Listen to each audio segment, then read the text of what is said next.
ship up to broadcast depth. We're going in. It's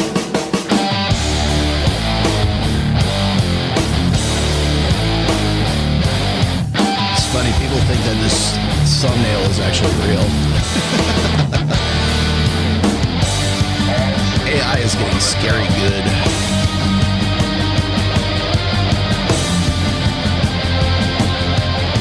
I think people want me to use this as like the Access Vegas theme song, but I would feel like I'm prostituting myself if I did that.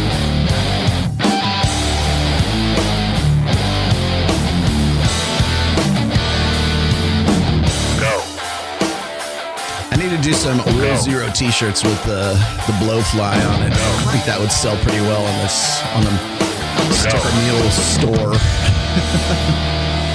All right then.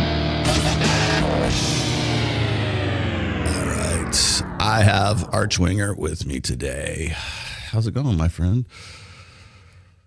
Let's see. Oh, am I echoing to you? I'm very echoey. Hang on one sec. Then Music's loud. There we go. Now we got it. All right. I have to turn echo cancellation off whenever I do anything music from the board, and then I can click back in again. It's just part of the process, I guess. What's going on, man? Usual, I guess. You hear me? Yeah. I got you. Yeah, no. Sick as a dog. I a kid in daycare, another kid who's like a baby, snot everywhere. And so I, woke up this morning and I'm like, got the baby snot. So I got 2 Sudafed and 3 cup of coffees in me. We're gonna see how this goes. You're like, yeah. Oh, and the show's on. Let's go. I'll say extra stupid things today. And for those of go ahead and introduce yourself, because I'm sure people would want to know what you're about, because you've been part of our group for a long time right now, and oh no, this is the first time you've been on Rule Zero, as far as I can. I think so. There's one where Jack had everyone who's ever touched anything Manosphere related, and I was there for 5 minutes, but yeah, I don't know. I go by Archwinger. I got quasi-internet famous 10, 15 years ago on Reddit, typing edgy crap in my lunch break, pissing stuff from my keyboard, and people liked it and clicked it, and the online validation was addictive. I was mad at my wife, who was a sexless super bitch. Turned out she's a lesbian married to a woman now, and now I'm older and wiser, and I'm older, and I'm definitely wiser. I ended up getting remarried. Now I've got 3 kids now, a girl 14, 2 boys. One's about to turn 4, one's about 8 months, and yeah, so I'm constantly sick all the time from daycare germs, and my house is very loud, and I don't have any money, but it's a good life. I drive a minivan now. But it's a good life. This is true.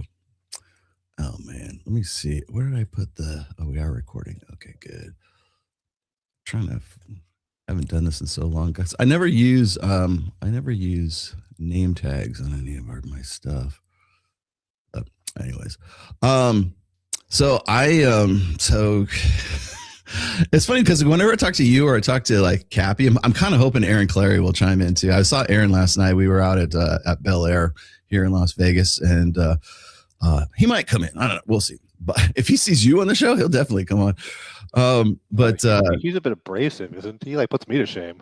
A little bit, you think? Abrasive? No, he's. I think he's. I think you guys are. Maybe you would disagree, but I think you guys are really kind of cut from the same cloth. Same-ish generation. I'm 46 now, so close enough. Yeah. I think he's 51 right now. So I just turned 58, man, back in April. He's solid in the middle of Gen X. I'm in the millennial side of Gen X. Yeah. I think it's funny because whenever I do Access Vegas with Mike Sartain is 48 and I'm 58. So 10-year difference between the two of us. But it doesn't you can't really tell. I mean, there's no. It's weird to me because whenever I'm working with Mike, I don't even think that we're just doing a show, right?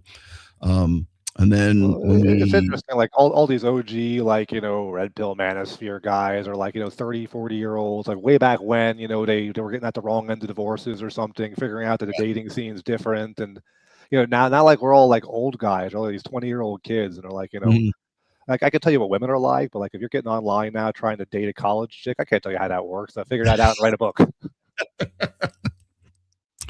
Yeah, I try to stay on top of stuff. I mean, but what gets me, and I think you probably are going to agree with this too, is whenever I get my I get in hot water. Well, I get in hot water. I get in like some kind of kerfuffle, I guess, on social media, and like that's why I brought today's topic up for today. But like whenever I do that and I try to explain it to Aaron, I feel like I'm trying to explain like something that went wrong in my life to my dad. You know? It's like, why is this important to you? Even when you use euphemisms like hot water and kerfuffle, he still does not get it. Yeah. He's like, or if I'm like, he knows who clavicular is, but only because I made him aware of who. I don't even know who clavicular. He appeared out of nowhere, and everyone just started pretending he was famous. Like, who is this fuck? Yeah, like well, he was nobody, and suddenly he's there. Like, everyone's just talking like he's always been around. Yeah, well, it's like 1984 in real life. I know. What gets me is like, I want to like him. I really do. I think he's like if I had to sit down and talk to him, I'm sure he's probably like really relatable, right? But like the character that he plays online it's so over the top. It's like, you know, because I'm going to date myself here. Do you remember the Monkees, the band, the Monkees, right? Well, it was like they were a media creation. I want to say it was Disney or somebody like created the Monkees or something, right? They wanted to have a TV show about the Beatles, but they couldn't have the Beatles, right? So, you know, they said, okay, well, we'll just make up the Monkees, right? And they were a fake band until they could actually play, and they actually were a halfway decent band back in the day, right? But they were like this media creation.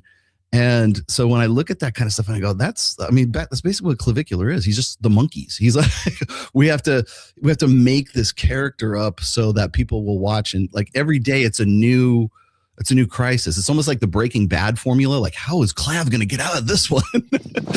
That's so extraordinary. I mean, like the number one movie on Netflix for a while had like, you know, top of the charts music starring three cartoon girls. Like, they're not even real people, you know, and like, and that's the thing, you know. And so, I mean, is the internet real? Like, okay, on the internet, I am this like, you know, angry misogynist archwinger or something. And like, if I die tomorrow, thousands of people will notice I'm not there, but no one will notice real world me is gone. Like 10 people. Maybe Archwinger is real and I'm fake. Maybe I'm his alter ego. Yeah. He's clearly better known than I am. And I mean, that kind of like stems with the whole, you know, like internet age. We're coming to the end of the internet age. We're starting the AI age now. It's going to change a whole lot. But like the internet age, like everyone is on the internet because, you know, we've had the internet in the home since about 1997. And everyone now has a social media presence. Whether you want to or not, you got a brand online. Even if you don't cultivate it, you are someone online. You apply for a job, people look for you online. You try to date, people look for you online. If you don't have anything, that's also suspicious. So it's almost like whatever you do, whatever job you have, whoever you are in the real world, you are that plus an online brand. Like everyone's like a part-time influencer now, whether for yourself or your business, you know, and like so is the internet person an extension of us? Is it, you know, our alter ego? Like, is it more real than we are? Maybe clavicular is real and the real world dude is fake. Yeah. He's just, I think it's crazy because I came across this video and I've been kind of passing it around a little bit. I handed it off to Fresh from Fresh and Fit. But essentially, like if you look at guys like Clavicular and Aiden Ross and some of these like, well, guys we would otherwise think are like sort of A-list influencers. I mean, because you got Clavicular on 60 Minutes, man. And I'm like, how the fuck does this kid who's like, nobody even knew who the dude was in December, really, is now suddenly like a household name? I don't know who's who. I don't even know which one of them's Fresh. Yeah. Oh, yeah. Well, I know because this is like, who cares? We're getting. I think we're like, I'm not there yet, but I think you and Aaron Clary are at the who cares phase of all of this.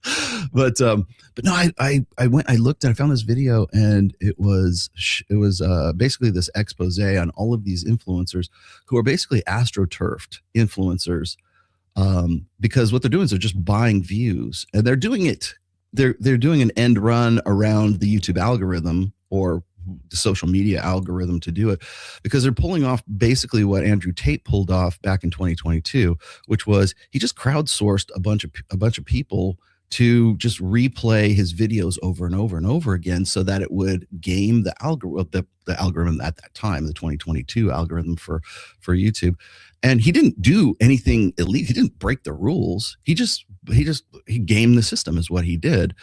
And it was like very similar to what happened with you remember was it GameStop and like AMC theaters when they were like shorting the stock back in I think 2021 or 2022. I forget that. Oh, yeah. There's a name for it.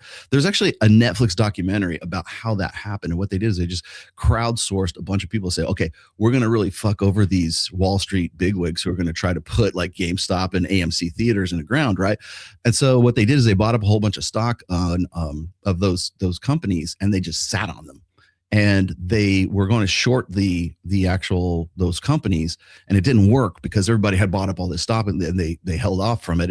And then like Robinhood and some of these other like I don't want to say hedge fund managers, but yeah, like the platforms like started shutting off buying GameStop. Yeah, you couldn't do it, right? Yeah, and it's all because they didn't do anything wrong. They played by the rules. They just got enough people to play by the rules to screw the Wall Street bigwigs, right? And so to what end though is people like buying like is there that much money to be made like buying YouTube views? Like, okay, now I have a successful YouTube channel. Like is that really like never work again, retire, have an internet job money? I mean, it's a good question because what I know is this is like from what I was reading from this guy who was talking about how there's user groups, there's Discord servers that are essentially you can go on there and get paid to repost videos by Aiden Ross, Clavicular, whoever you want. And it's like a buy kind of like a money. Some of them you get 10 cents, some of them you get $1, right? It just depends on what if you get to 1,000 like views or something like that, or likes or something like that. You can buy likes, you can buy views, you can buy pretty much any kind of metric of engagement. But to what end? Is there money in that? Like, why do I want likes and views? Well, there's definitely so Clavicular's at the top of the heap, right? So he has was it 2 billion paid views. So if you think that his popularity is due to him being like super popular and being over the top and everything like that, I'm sure there's a certain element to that, but 2 billion paid views it will get you on 60 Minutes in Australia. It will get you on Pierce Morgan. It will get you on, I don't know, whatever other interview there is. I don't know how the kid's making money. So is maybe it's on Kick. like, is he a multi-billionaire now? Like, I mean, like, has he now made it big? Does he have money? Can he retire? Will he never work again? All thanks to him buying views and getting his break on 60 Minutes. Who knows? Apparently, he's the guy's driving around in a Cybertruck. But that could be allegedly the dude came from money already. But I mean, like sure, if I could buy some views and then get like win the lottery and go in 60 Minutes and never work again, sure, I'll do that. But it doesn't seem like that happens for most people. Yeah, I'm curious about that too. I actually asked Fresh one time because I was like, it was when Sneeko was popping off, and I said, how the fuck does like Sneeko make money? And he goes, Kick. Because he's like you have to stream like 8-10 hours a day. It's like a full-time, like an overtime job to do it. But Kick will pay you money if you're popular, and if you're Sneeko, they will pay you money because that's essentially what this guy was talking about when he's doing the expose of all the paid views. Is the money is coming from it has to come from somewhere there because they're paying off the people to do those paid views. And the majority of it is coming from Kick. So Kick it's in Kick's interest to pay for people to sort of like astroturf views for popular creators. And I don't know like where's Kick get money then? Do users pay Kick to watch these videos? Does Kick have advertisers? So Kick gets enough income to be rich and be Kick, pay its executives, and then also pay people who have like 2 billion views or something money. Mm-hmm. Yeah. There's guys talking about that. But Arch, you don't understand. Clout clout is all. Yeah, clout is great. How does clout make it so I never work again? Yes, I'm still waiting for my clout check. Like, I don't care if people like me on the internet. Like, that doesn't feed my family. Like how do I never work again? Like, where's that path? Yeah. I don't think you and I can do that. I think we have to write books. I think we have to be like the voice of reason. Like, was it Aaron Clary was saying like common sense is so rare that you can commodify it now. So all I got to do is just be like the only adult in the room, and you can make money off of that, I guess.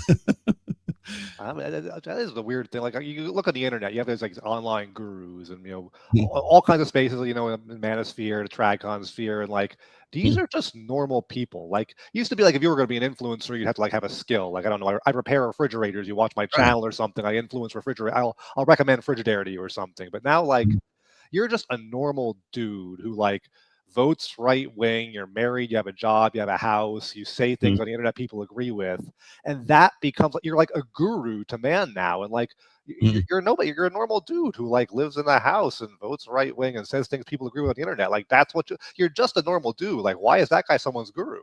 It's like because it's outrageous. I think I don't know. Well, Here's what I think is I think I have a wife and kids. I have a house. I have a job. I'm not a screw up. Everyone give me lots of money. yeah, you think, right? I mean, like I always run into this problem when I'm like engaging with guys like Matt Walsh or like Michael Knowles or somebody like that, or hell, Walsh, like who was he before he was this internet guy who says was, okay, so well, he's I mean, obviously he's been part of Daily Wire for forever, but before that, I believe he was a writer for Breitbart. I want to say he was a writer for conservative like news or some shit like that, and then he decided that he was going to throw his hat in the ring and be a podcaster and influencer of some sorts, and then he got picked up by Daily Wire. And I mean, he's still a big deal according to Daily Wire. But I've just read this morning that Daily Wire laid off a shit ton of their employees because the revenue's down and the views are down right now. Well, I think that probably has a lot to do. This is not predicted to do well because the Twitter algorithm hasn't shown it to me in like months. So Yeah, I mean, I still see Ben Shapiro stuff, but only because I'm following like guys like Rob Henderson who happen to go on Ben Shapiro. It's not they're showing me Ben Shapiro; they're showing me the other guy that I happen to watch that was on that show. Or like allegedly, like if you get online X now, like who you follow isn't even a factor anymore. It just predicts who's going to do good using AI. And so I haven't seen Matt Walsh in ages. I haven't seen Ben Shapiro in ages. So apparently they're not predicted to do well by AI. Yeah, well, I guess I know I saw that too. You must have read that same article I was talking about, where it's like it's not like your tweet is already passed through Phoenix or something like that basically judges how well that tweet's going to do and how well it's going to be pushed by the algorithm if you put it out there. So I've, like I was saying in our user chat on Twitter, is like I've kind of figured out, I don't know, maybe I'm an idiot, but like I think I've figured out at least a little bit of how the algorithm works now. I do well with doing like 2-sentence tweets. All they have to be is just like edgy 2-sentence tweets, and then that trigger people, and they want to have it triggers a conversation. And then if you reply to those tweets, you're going you actually have a conversation with the people.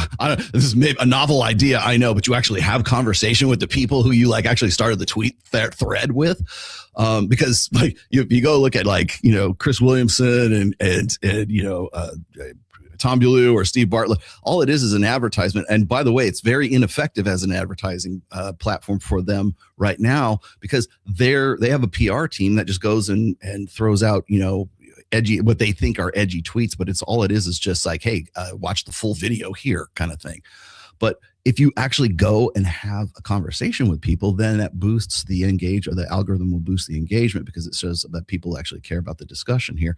But as you were saying before, like 48 hours and it's gone. So you have to have these the two metrics, is like post age and also like early velocity. Like if you don't get a lot of like positive feedback and engagement like within the first 10 minutes, like you disappear. And then like but apparently there's a cutoff now where 2 days old, they don't care how popular you are, that disappears. Keep working for us.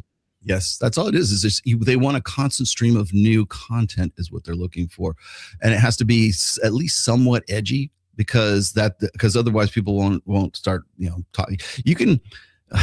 My wife once told me this. She said, "And if you like something online, people will hate you for it. But if you hate something online, people will love you for it, because they think that they're part of their team or something." Look at engagement. Like most people love to argue online. Like your detractors will give you a million replies, and you'll have like threads and threads of stuff. They'll quote tweet you. They'll argue about you. Try to like clout shark off you. Like your arguers and your detractors, like they are more of your engagement than people who like you. People who like you like click the heart button and move on. Yeah, exactly. And that's funny you should say that, because I had to like sort of take that and digest that a little bit too, because like I'm like this guy, his name is Sam Bada. He's the guy that is probably like my biggest fan. He's the reader of my first 3 books on Audible, and he's been with me like since before I even had a book, right? And he once told me, he said, because I was getting kind of like bent out of shape because I had all these haters. I'm like trying to play whack-a-mole with all these haters and everything. He's like, "Why are you even engaging with these people?" I'm like, "What do you mean?" He goes, "Well, like how many views did this last video get?" And I say, "Okay, 50,000." He goes, "Okay, of that 50,000 views, how many comments did you get on that?" I go, 500 maybe, 250, somewhere around there. And of that, let's just say 500. Of that 500, how many of those were like hate comments? 50. and then from that is like, okay, so of those, like how many of those 50 do you think really like they follow you because they really hate you and they just want to give you grief? I'm like, maybe 10. I'm like, so out of 50,000 people, like you're concerned with the opinions of 10 people who watch the video, because most people, if they like the video, they like it, put a little heart by it, and they move on to the next one, right? They're not there to engage with you. It's like only if they have an issue or a problem with you is when they start engaging. Those people are fun though. Sometimes I like argue with them. I don't see how many responses I can like troll them along for. Get like kind of 36 responses. Just like call them an idiot. It's kind of fun. Yeah. Well, I mean, when I get recognized, I'm walking around or something like that. If I'm at a casino or from the airport or something like that, people come up to me, and it's still weird to me because they'll go like, "Hey, Rolo, can I shake your hand because you really saved my life, and can I take a selfie and blah blah." It's like all this love, and I'm like, I'm so used to people like, "Fuck you, Rolo, you know what you're talking about, you're an old man, take that beanie off," like all this shit, right? And then suddenly somebody comes up to me at like a live in person, somebody comes up to me and goes, "Man, you really saved my life, I just want to shake your hand, sir." And to me, it's I think all of the hate like jades me against like people who I meet in real life who actually benefited from something that I did. I hate that that's the way it is too. Like I always say, like if somebody read something you or I or any of us posted on the internet, just one man, and went to the gym instead of the gun store, you have literally saved lives. That's worth all the misogyny and hate. Right. You've literally saved lives. Just one dude didn't go to the gun store, But for real, if anyone sees me in the real world, like just leave me and my family alone. Like that scene at the end of The Dark Knight, you can do that, like a little nod or something over your newspaper. That's about it. Yeah. Oh, you're right though. I mean, it's true. It's like if you prevent one person from like self-harm, or if you can help somebody else, like with whatever something that they're going through, that's the thing is I like doing with my Reignite group is like, it's like these guys are not the prime demographic you would think of when you think manosphere, or you think pickup artist, or you think, any like red pill. These guys are between the ages of my average, anyways, is between the ages like 45 and 65. These are guys who are coming out of really bad divorces, and I mean, they're a prime demographic for male self-deletion. That actually makes a lot of sense, because that's the age group of people who were operating under kind of the workhorse will get you where you want to go in life, and when you get out at the wrong end of a divorce at like 40 something, like you've never really sat down and thought, what the fuck do I want? Like, where am I going in life? What direction am I moving in? Like, that's actually the prime demographic, because like you're operating under, be a workhorse, I'll get the family, I'll get the house, life will be good, and it didn't work out. Yeah. That's funny you should say that. I had this guy, I'll just call him Steve. I won't give his last name. I had this guy that hit me up on Substack, of all places, and he DMs me on Substack. He goes, "Hey man, I'm in a really dark place. I'm 60 years old. I just broke up with my girlfriend. I basically is homeless. He's like got to live with his brother." Good for him having a girlfriend of 60. I know, right? And she's younger than him. We're like quite a bit younger than him. And but he's like, "Man, I could really use your help." Blah blah blah. I mean, the guy doesn't have much money, and I'm like, God, this is exactly the demographic. This dude is exactly why I created Reignite. So I said, okay. So I said, DM me on Instagram, because I'm easier to get a hold of on Instagram. And so I talked to him there, and I gave him the Zoom call link for our Reignite Zoom call, which is on Thursdays, right? And I said, tell you what, I'm going to give you a free link. You give you a freebie, right? Come in and talk to the group. We've got about 12 guys. We had 12 guys on Thursday. We had 12 guys talking to them, and every one of those dudes has gone through something very similar. And I've got at least 2 of the guys in the group that are about his age as well. And I'm like, how can we help you? Like we can basically help you come up with a plan. And my partner, Joe Marone, is the guy who can sort of help you sort out the emotional state that you're in right now. But exactly, I told him that. I said, you're in great shape, man. You have no ties. You don't have to worry about kids. You didn't knock her up. You weren't married. You don't have to worry about alimony. You don't have to worry about child support. You don't have to worry about any of that kind of stuff. I mean, all you got to do is just like reset your life and get back in the saddle again, pretty much, which is really what he wanted me to say. And like he's like, I really kind of want to move to Vegas, And I'm like, well, what do you do? And so it was fun. It was fun to talk to the guy, because then I had to like explain it to Joe, who's my business partner in Reignite. And I said, I said, didn't make any money off this guy. I don't even know that he's a potential member or anything, but he is exactly the dude that we set this group up to reach out to when they're in the position in the state that he's in, right? So I now Joe's talking to him, and I think he's on a call with him today or something like that. But like when this is that's kind of stuff like nobody sees in the manosphere. That's the kind of shit that when somebody just like gives you a quick note or an email saying, "Hey man, thanks for just saying what you did because it really kind of affected me and I'm in a better place because of it." You don't see that on Louis Theroux's Inside the Manosphere. You only see the whack jobs. You only see the clowns and stuff. You don't see people who are actually changing their lives because of this material and have been doing so for, in my case, certainly for like 24 years now. Yeah, help them see kind of the silver lining too. Like, yeah, okay, you're 60, you're broke, you're lonely, you're used to having sex and a companion, and that's kind of has become like your firmware day to day. But now you're 60, you have no accountability to anyone. You can do whatever you want. So like, you can take your whole paycheck, broke as you are, and you can go to a new city, Vegas, if you want. You can, buy whatever you want. You're not accountable to anyone anymore. And then that's worth something too. Like, sure, you get used to. I mean, I was married for 10 years, my first wife, and you get used to having the same person around. That becomes like your firmware. You're used to having that companion, that friendship, that relationship. That becomes who you are. And when that changes, that can be difficult. But and you're lonely afterward, but then, also you're not accountable to anybody. If she texts, you don't have to do anything. Like, if you want to go to a new city or you want to buy something or, you want to not buy something, like, you don't have to do anything you don't want to do. And a lot of guys, like, I got out of college. Maybe I went to grad school or something. You get a job, you immediately get married. That's what you were supposed to do in that demographic. And now you're 40 years old. And so you did all that and you've never actually had a period in your life where you're not accountable to anyone, just doing whatever the fuck you want. Yeah, all the choices are yours instead of choices being made for you. Yeah, yeah. It's funny you should say that because like I didn't really understand that concept until probably 10 years ago, I think. Because when I put out the first book, I was still working in wine and spirits, right? I just I'm gonna put this book out. Actually, you want to know what the real impetus for me to actually publish the first book was? Like, I had all these vet bills for my greyhounds. And I was like, maybe if I made enough money, I wouldn't have to worry so much about paying off the vet bills because I had 3 greyhounds at that time. And I did, and then suddenly it started, gradually. The first book matured into what it is, and then the second book came out, and the third book came out, and then suddenly I'm an author, right? How many books do you have now? I have 6. I just published the 6th one back in October, and I'm working on a 7th, but it's gonna be a kind of a smallish one. It'll be the Maxims book that everybody wants from me right now.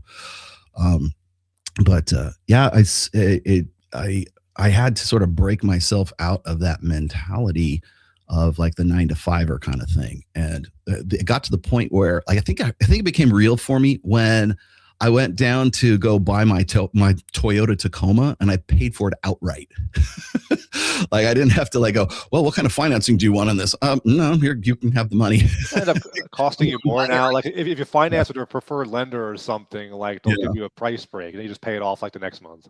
Yeah, maybe. But I just went down there and I bought it, with cash more or less.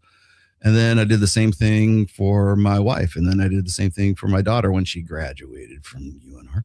I think that at that point I was kind of then I was thinking, okay, I can do this anywhere, right? I don't have to be in Vegas. I don't have to be in Reno. I don't have to be, anywhere. I can be, beachside if I wanted to. But back it up though. You made enough writing books to buy 3 cars. Yeah, but used cars. Okay. I'm not buying McLarens, put it that way. That's still let's gloss over that. That's still quite an accomplishment. Yes. Yeah. It's an accomplishment in the sense that I can't pay for a house outright, but I can pay for a car outright. But then I was and again, I'm to me, that's just kind of I buy the cars I want. I have a 300, I have a Camaro, and I got the Tacoma, right? The 300 and the Camaro are probably, if I blue book, they're probably worth about $3,000 each. They're worth more than that to me, but because I put so many upgrades into them. But just the very fact that I could even do that at all seems kind of like crazy to me, because I had to get my head out of my ass as far as working day to day. But then I was when I was in Reno, and then I was doing all these podcasts down here in Vegas, and I kept making the trips, to and from Reno. I'm like, why don't we just go move down to Vegas, man? And I was like, for the first time in my life, I actually got to move somewhere I wanted to move instead of where I had to move. I didn't have to. I could still run the show just as easy from Reno as I could, but I wanted to be down here. And so I finally moved to the place where I wanted to be and do the things that I want to do. So like when people like say, well, you know, Roll Tomasi doesn't have any, he doesn't have a McLaren. How important could he be? Right. I'm like, have you seen my guitar collection? That's my McLaren. Right. But, is the goal even to be important? I mean, you have things you like and want to do. You want to buy a guitar. You want to live where you want to live. You want to drive where you want to drive. I have the things I want. I don't think twice about. I mean, unless it's like really super expensive. But like I have 2 guitars that are hanging on my wall right now that I had custom built by a luthier. So, that's my biggest extravagant expense, I think. But other than that, it's like, so you got a wife, you have kids, you buy people cars, you live where you want to live, you have cool guitars, and I mean, you've written half a dozen books, and people on the street say thank you, you helped me out a lot. I mean, you've done all right. Worthwhile, yeah, definitely worthwhile. Well, it's funny. It's like everybody gives me grief about that fucking vasectomy tweet over and over and over again. And I don't think people would really understand like the reason behind that was I was watching Brandon Carter on Fresh and Fit, and Brandon Carter is like, he maximizes his life to like he's like the uber minimalist, right? Anything he can outsource, he outsources. Like he doesn't go do his own grocery shopping. He has people go down to Publix and bring groceries to him. Meal prep, laundry, house cleaning. He's got house cleaners. He doesn't own a car because you really don't need one in Brickell. But he if he needs to go somewhere, he just gets on Uber and they take him where he needs to go, kind of thing. Goes to the gym. I think gym's probably one of his expenses, but other than that, if it's something that he takes him away from making money or doing the things that he wants to do, he just outsources it, right? Has no girl. Well, I mean, now he has a girlfriend, but like has no real ties or anything like that. And I'm like, I was thinking about this and I go, man, I've been doing this on hard mode for a long time by comparison, because I've got a wife, I've got a kid, I've got a mother-in-law that I take care of. I got my 2 dogs that I take care of. I got a lot of people who are dependent on me. But it's being able to have, and then here I am talking about how I can move to wherever I want to move. But I'm still playing the game on hard mode because I still have people who are very super dependent on me. I retired my wife from working about 5 years ago. So still. That always sounds exhausting though. Like, okay, if I've got to min-max my life, I've got to constantly, what could I be doing with this minute? That's the maximum use of this minute. That's freaking exhausting. Like, I'm just going to cook dinner. I want to outsource cooking dinner. I want to cook dinner. I could be making more money. I'm exhausted just hearing this. Yes. Yeah. I thought the same thing too. Like, and that's why I said, because when I did that whole tweet, I mean, there's like 7 other items on that list other than the vasectomy one, right? And I was like, if you really want to be a high value dude, don't have kids, don't, get a vasectomy in your 20s so you don't get baby trapped. That's what that was really about. Don't get married, don't focus on family, make sure you're in the gym all the time, focus on your goals, blah, blah, blah. I mean, it was so over the top that it was meant to be sort of like this extreme example tweet, and everybody took it and ran with it. But no, you could make like a 5,000 word essay or something about, live your life this way, not that way. And like, halfway through which will mention, and like rice is high in carbohydrates or something. And then, someone will like, jump in, like it's been a staple in the school team for like someone autistic is going to cue on this one thing you said. And so you say something sensationalist, like get a vasectomy. I mean, of course, everyone's going to cue in on that. Like you said something interesting. No, it's like, go to the gym. No, don't go to the gym. Exercise sucks. Come on. Everyone's going to cue in a vasectomy. Yeah. Listen, aren't you the guy that says exercise sucks? And then suddenly that's you, right? Like I told Andrew Wilson, he was in Vegas last year, and we were kind of, it was off camera, but I was talking to him. I told him, I said, when you couldn't open the olive jar on, like everybody calls you the olive jar guy, like you couldn't open the olive jar. I said, that was your vasectomy moment. That's what they will always come back to every time they want to like find something to, to dig you with. Who is that guy, by the way? Like, I know he's like one of those, like, okay, I've got a family and I post right-wing crap on the internet. Like, was he someone important before, or is he just like an internet dude? Oh gosh, it's so funny. I got it. Yeah, it's like explaining all this stuff to Cappy too. No, Andrew he kind of came out of nowhere for a while. I remember we had him actually on this show. We had him on Rule Zero a few times. Why the fuck is he famous then? I have a wife, kid, job, and not a screw up. Like, why am I not like famous? Well, And a millionaire? because for the most part, I don't want to reduce him to like just one thing, but he's more or less the white version of Myron Gaines with the Bible in his hand, right? At least that's what he is on whatever podcast, right? Whatever podcast probably would have died a long time ago had it not been for Andrew Wilson coming on that show and going on there and just like, he basically goes on and scolds the whores that are on, the ratchet girls that are on there. And, but he does it with, finger wagging and, morals and everything else. And he bills himself as a Christian ethicist, right? And to his credit, he does stick to that, but he's found a new life as a sort of I want to say a pundit, but he's more of like a conservative pundit. If you asked him, are you red pill? He would not say he was red pill, but he's sort of definitely red pill adjacent. I mean, I like him well enough. I've never had a problem with Andrew. In fact, I've hung out with him here in Vegas a few times, but he's he kind of straddles the fence between like super like right-wing politics, religion, and a little bit of the intergender stuff, red pill stuff. So he'll get asked on, like he was on Rogan. He was on he's on Trigonometry, which is to his credit because I've never seen them bring anybody like him on that show before. And Pierce Morgan loves him because he'll go out and say something outrageous, and that's all Pierce Morgan cares about. Pierce Morgan's hilarious. Like people will just say the most random, like you almost like you solicit people just so they'll say dumb shit on the air because like, dumb shit on the air, and I go, yeah, you tell him, Pierce, you show him what's what, give him the business.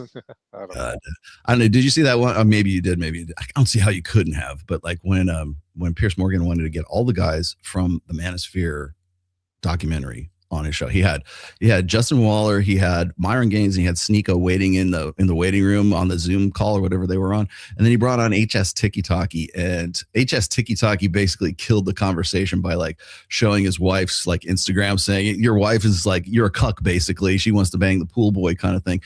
And he should have known this already because Nick Fuentes had basically said the same thing like a month earlier.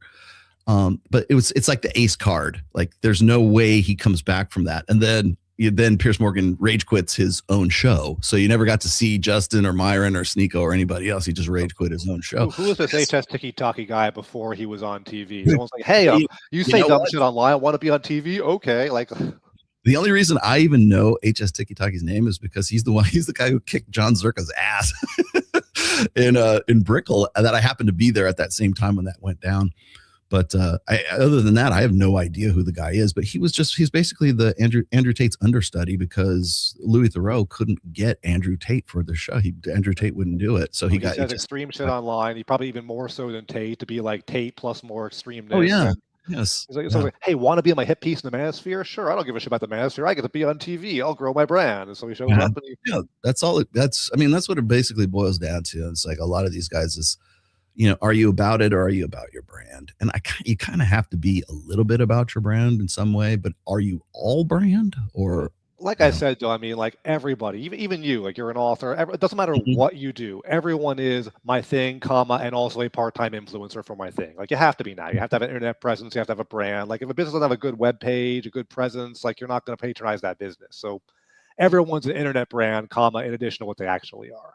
Yeah. Well, I mean, if you're a 12-year-old kid with an Instagram, suddenly you have a brand of me. You are, whether you know it or not, if you're presenting yourself on social media in any sort of semi-permanent sense, people are going to look at you as a brand.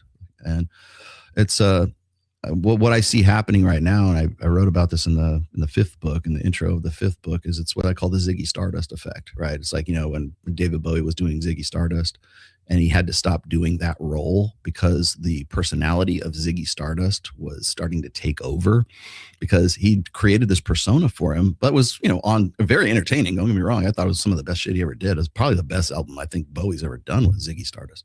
But the fans started referring to him as Ziggy, not David Bowie anymore, because that's what they thought he was. If I died tomorrow, more people notice Archwinger is gone than my real world self. Maybe I'm Ziggy Stardust. I don't know. Yes. Well, but see, the thing is, he never came back to it, and he would never do the Ziggy Stardust thing anymore. Because I quoted this interview that he did before he died with Rolling Stone. He said, I will never go back to doing that because the Ziggy personality was taking over my David Bowie personality.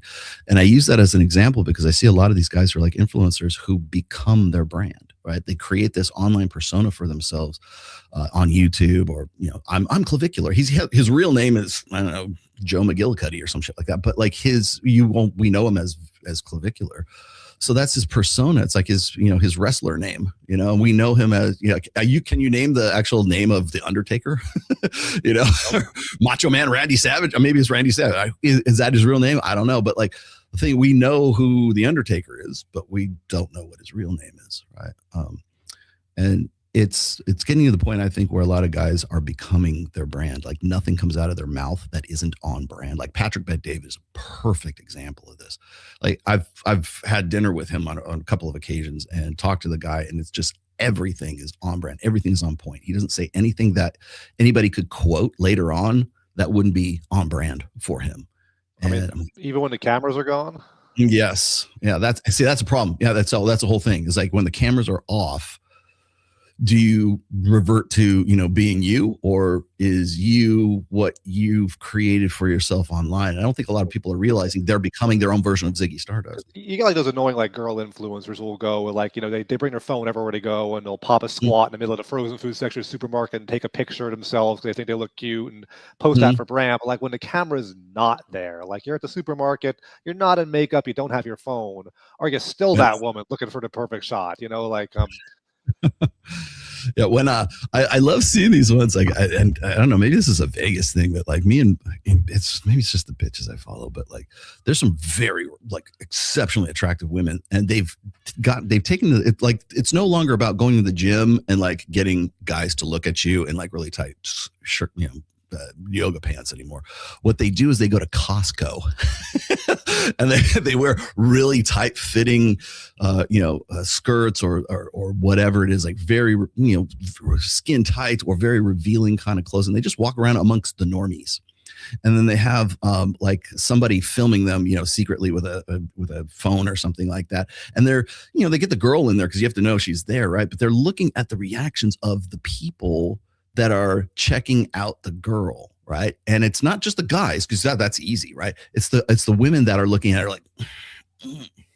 Normal people go to Costco in jeans and a t-shirt. When you're going there in like a mini skirt and high heels, you're doing what trans women do. Like when you wear an evening gown to the library, normal women wear jeans and t-shirts to the library. Like, what the hell are you doing? Are you trans? Like, just dress normal. There's another one that I follow occasionally, is this really hot blonde chick, and she puts on these really tight fitting stewardess uniforms. Like she's like a flight attendant or something. I don't think she's really a flight attendant, but she's like puts on the flight attendant outfit and just walks around airports, and just she'll be sitting there on her. She doesn't not even do anything. She's nonchalantly just like hanging out, checking out her phone and stuff. And the show is not her. It's the reactions of the people walking by, and like the Does she husband make money doing this? Like when people post these videos, because who has the time to go to the airport dressed in a costume? Apparently they do. Maybe she's got an OnlyFans that it redirects. I mean, everything's. If you can make a full salary doing this, I could see that. Otherwise, why the fuck are you like putting on a costume and walking around an airport for funsies?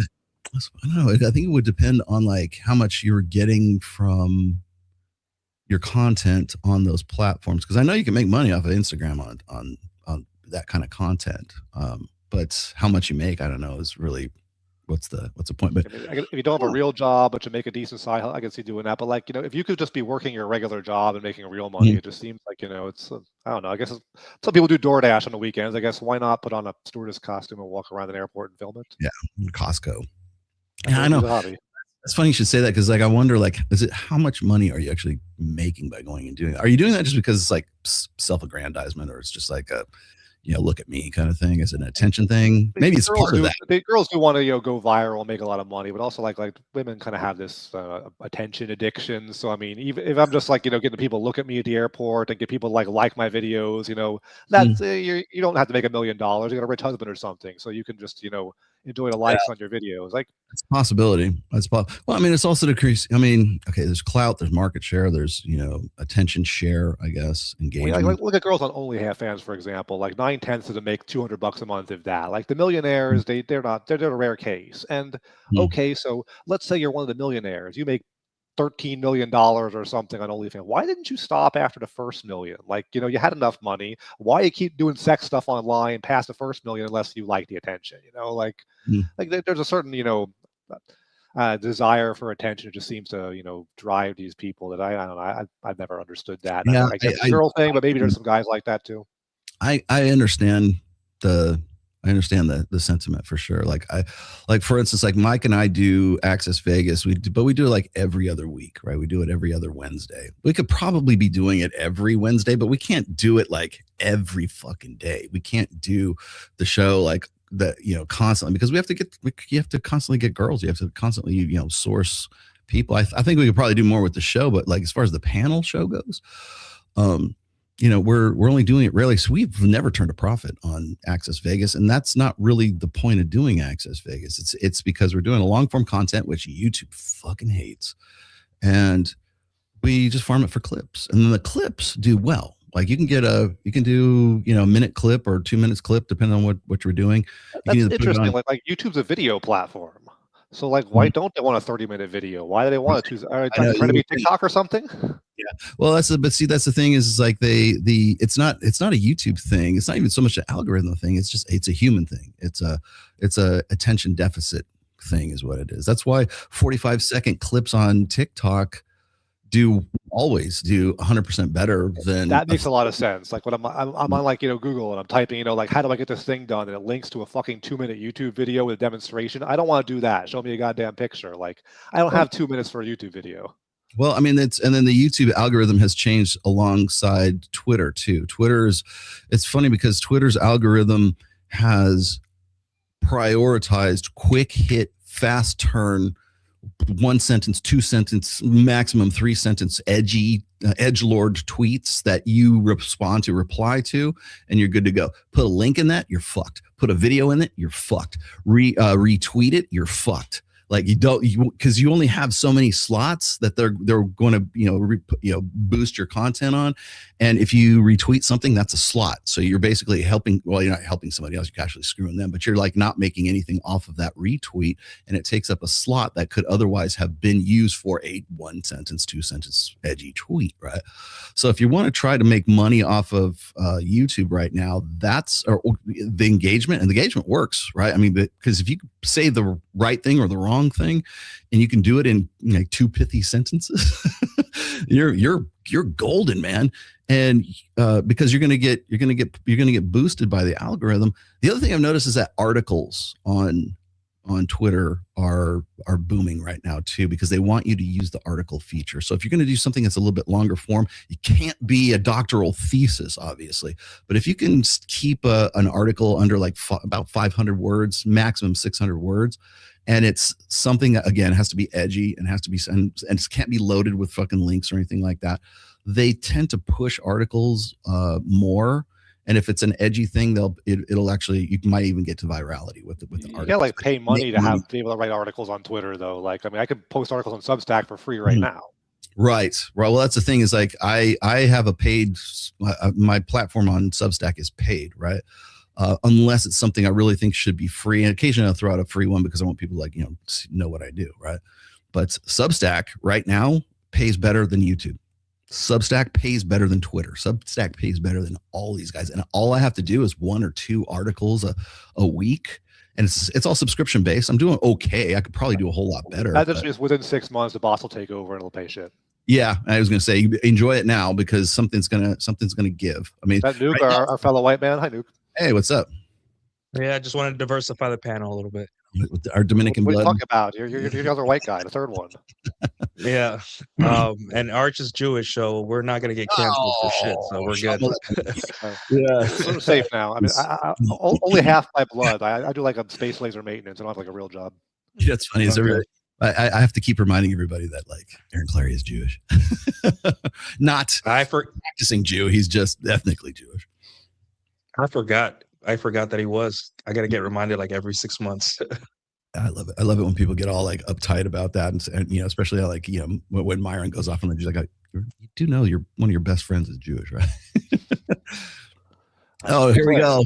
Yeah, Lisa Sparks. It's Lisa Sparks time. I didn't realize it was. We already hit that. God. That's Jesus Christ. You guys are a little early with that one. You guys are a little early with this. And I'm typing with no hands too. Awesome. Oh wait, you guys haven't seen this. Look, I actually had to put every time the Lisa Sparks guy comes around, I have to post these. So the pictures. Yeah. This is my secret honeymoon with Lisa Sparks in Las Vegas. This is our secret wedding right here. Oh, nice hair. You like that? Yeah. Yeah, that's us, celebrating, our honeymoon. Yeah, the threesome with her and Pearl. Fucking Nice. awesome, man. Yeah, there you go. Yeah, that was the best. Oh, and then they actually gave me. I got to use one of these as a thumb at some point. What the I heck? don't know how I got Lisa Sparks. Like, I'm like, can I have some? Can I get Brandy Love? Can I get Reagan Fox or something? If you're gonna give me a MILF, at least give me a hot one. He broke the record, right, of most dudes in one day. Who's that? Lisa Sparks. She holds the record, I think. I have no idea. I didn't even know who she was until this guy started popping off in every single one of my chats. So Yeah, I think she's in the Guinness World Book of Records. And then they asked her about it. She's like, I don't want to talk about it. Like, please, I have a normal life now. I'll leave that you guys behind. think I'm one of those thousands? That's thanks. There's a Guinness category for this. Yeah. How many guys are we talking? It was like 800 something. I know that Lily Phillips did 1,000, but was it really 1,000? Was anyone counting?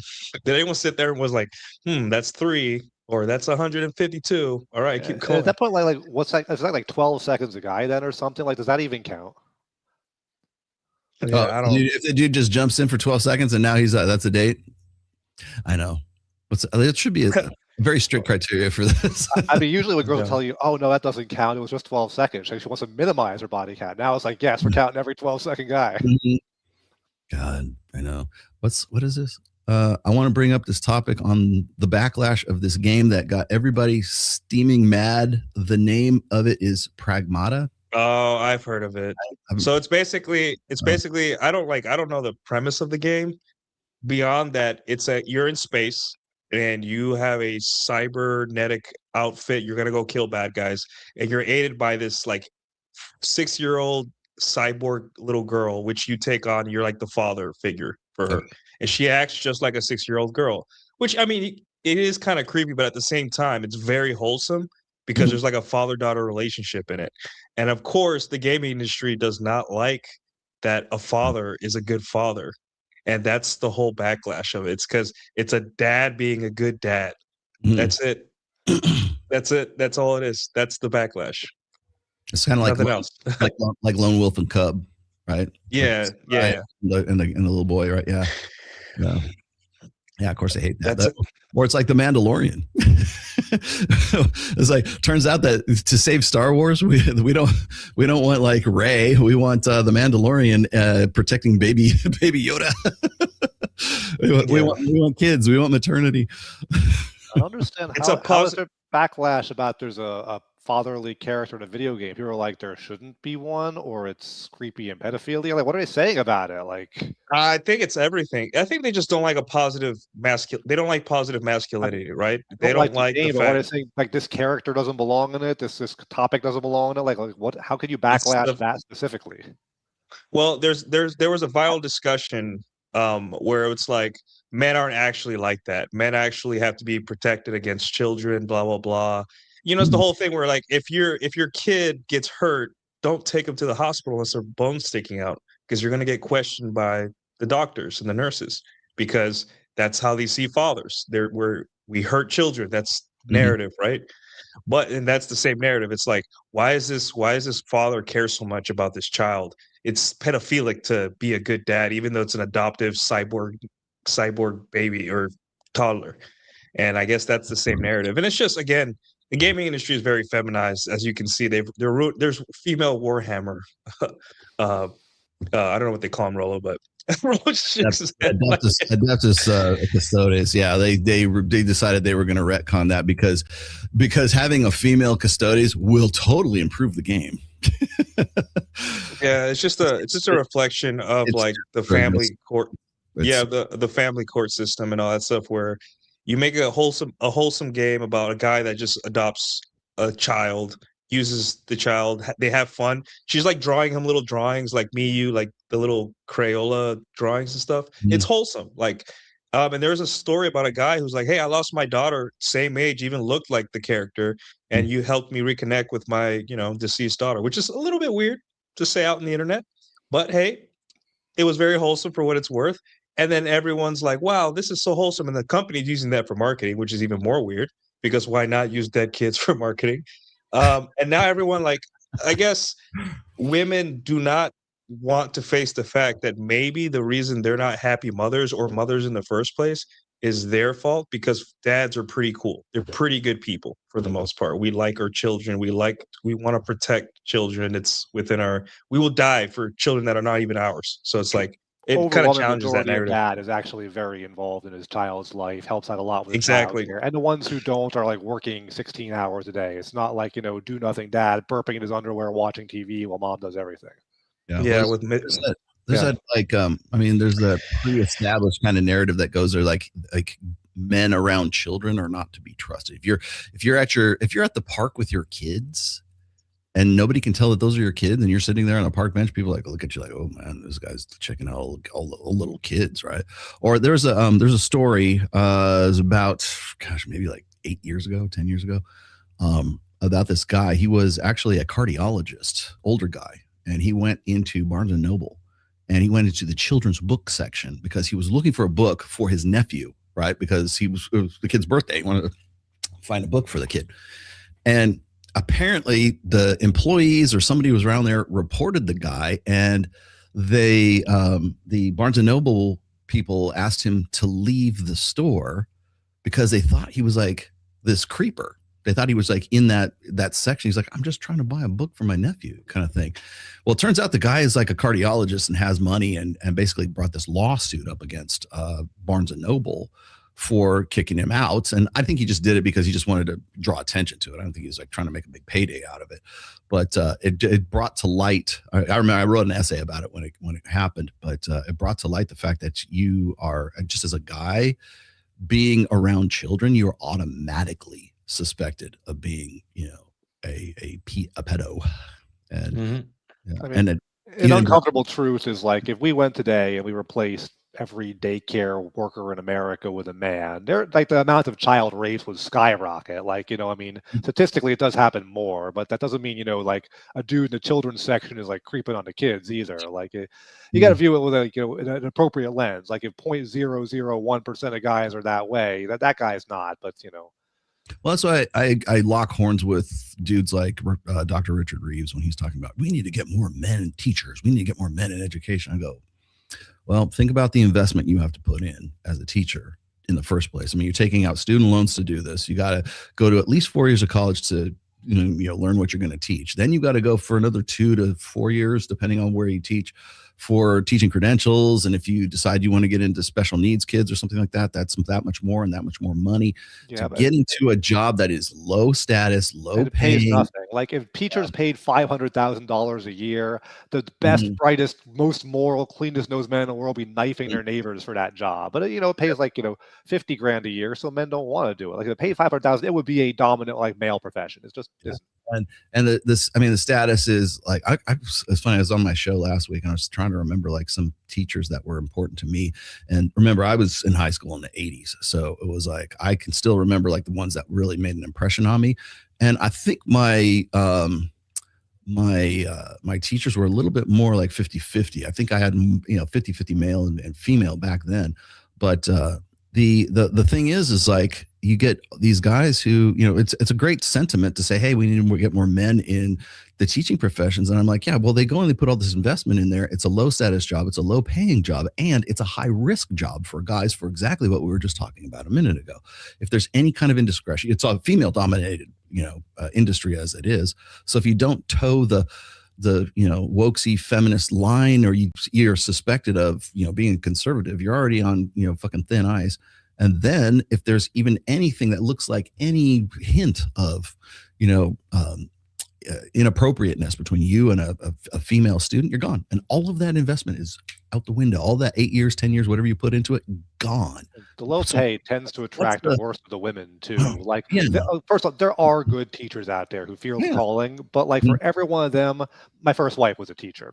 And so I would hang out with her and all of her friends all the time. And 99% of teachers are highly promiscuous, alcoholic miscreants who just couldn't get real jobs. And they didn't land a husband in college, and now they're working as teachers, and they all hate it. They hate your kids. They hate you. They hate their jobs, administrators, and all they do is bitch about whoever's not there at night. And they all just like hook up with guys and drink way too much, and they're loud and they're foul, and they're some of the worst people I've ever met. Yeah, I met a couple of them. Yeah, because my brother used to teach. Yeah, they're pretty crazy people. There are good teachers out there, but like for every good teacher, there are 10 promiscuous alcoholics who hate your kids.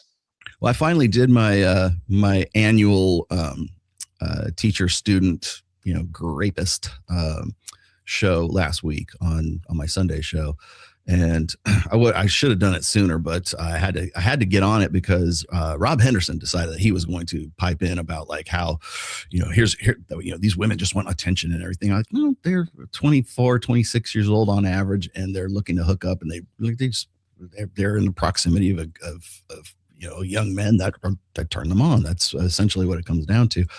So I finally got into that, but then everybody says, well, we need to get more male teachers. And I'm like, well, yeah, I agree, but this is what you're dealing with. And when people ask me, why is it such an epidemic of women teachers doing this? And I go, well, you got to remember that 80%, just about 80% of your teachers from kindergarten through, at least graduate level college are going to be female. So just law of averages, you're going to have more female teachers, more incidences are going to occur as a result of this.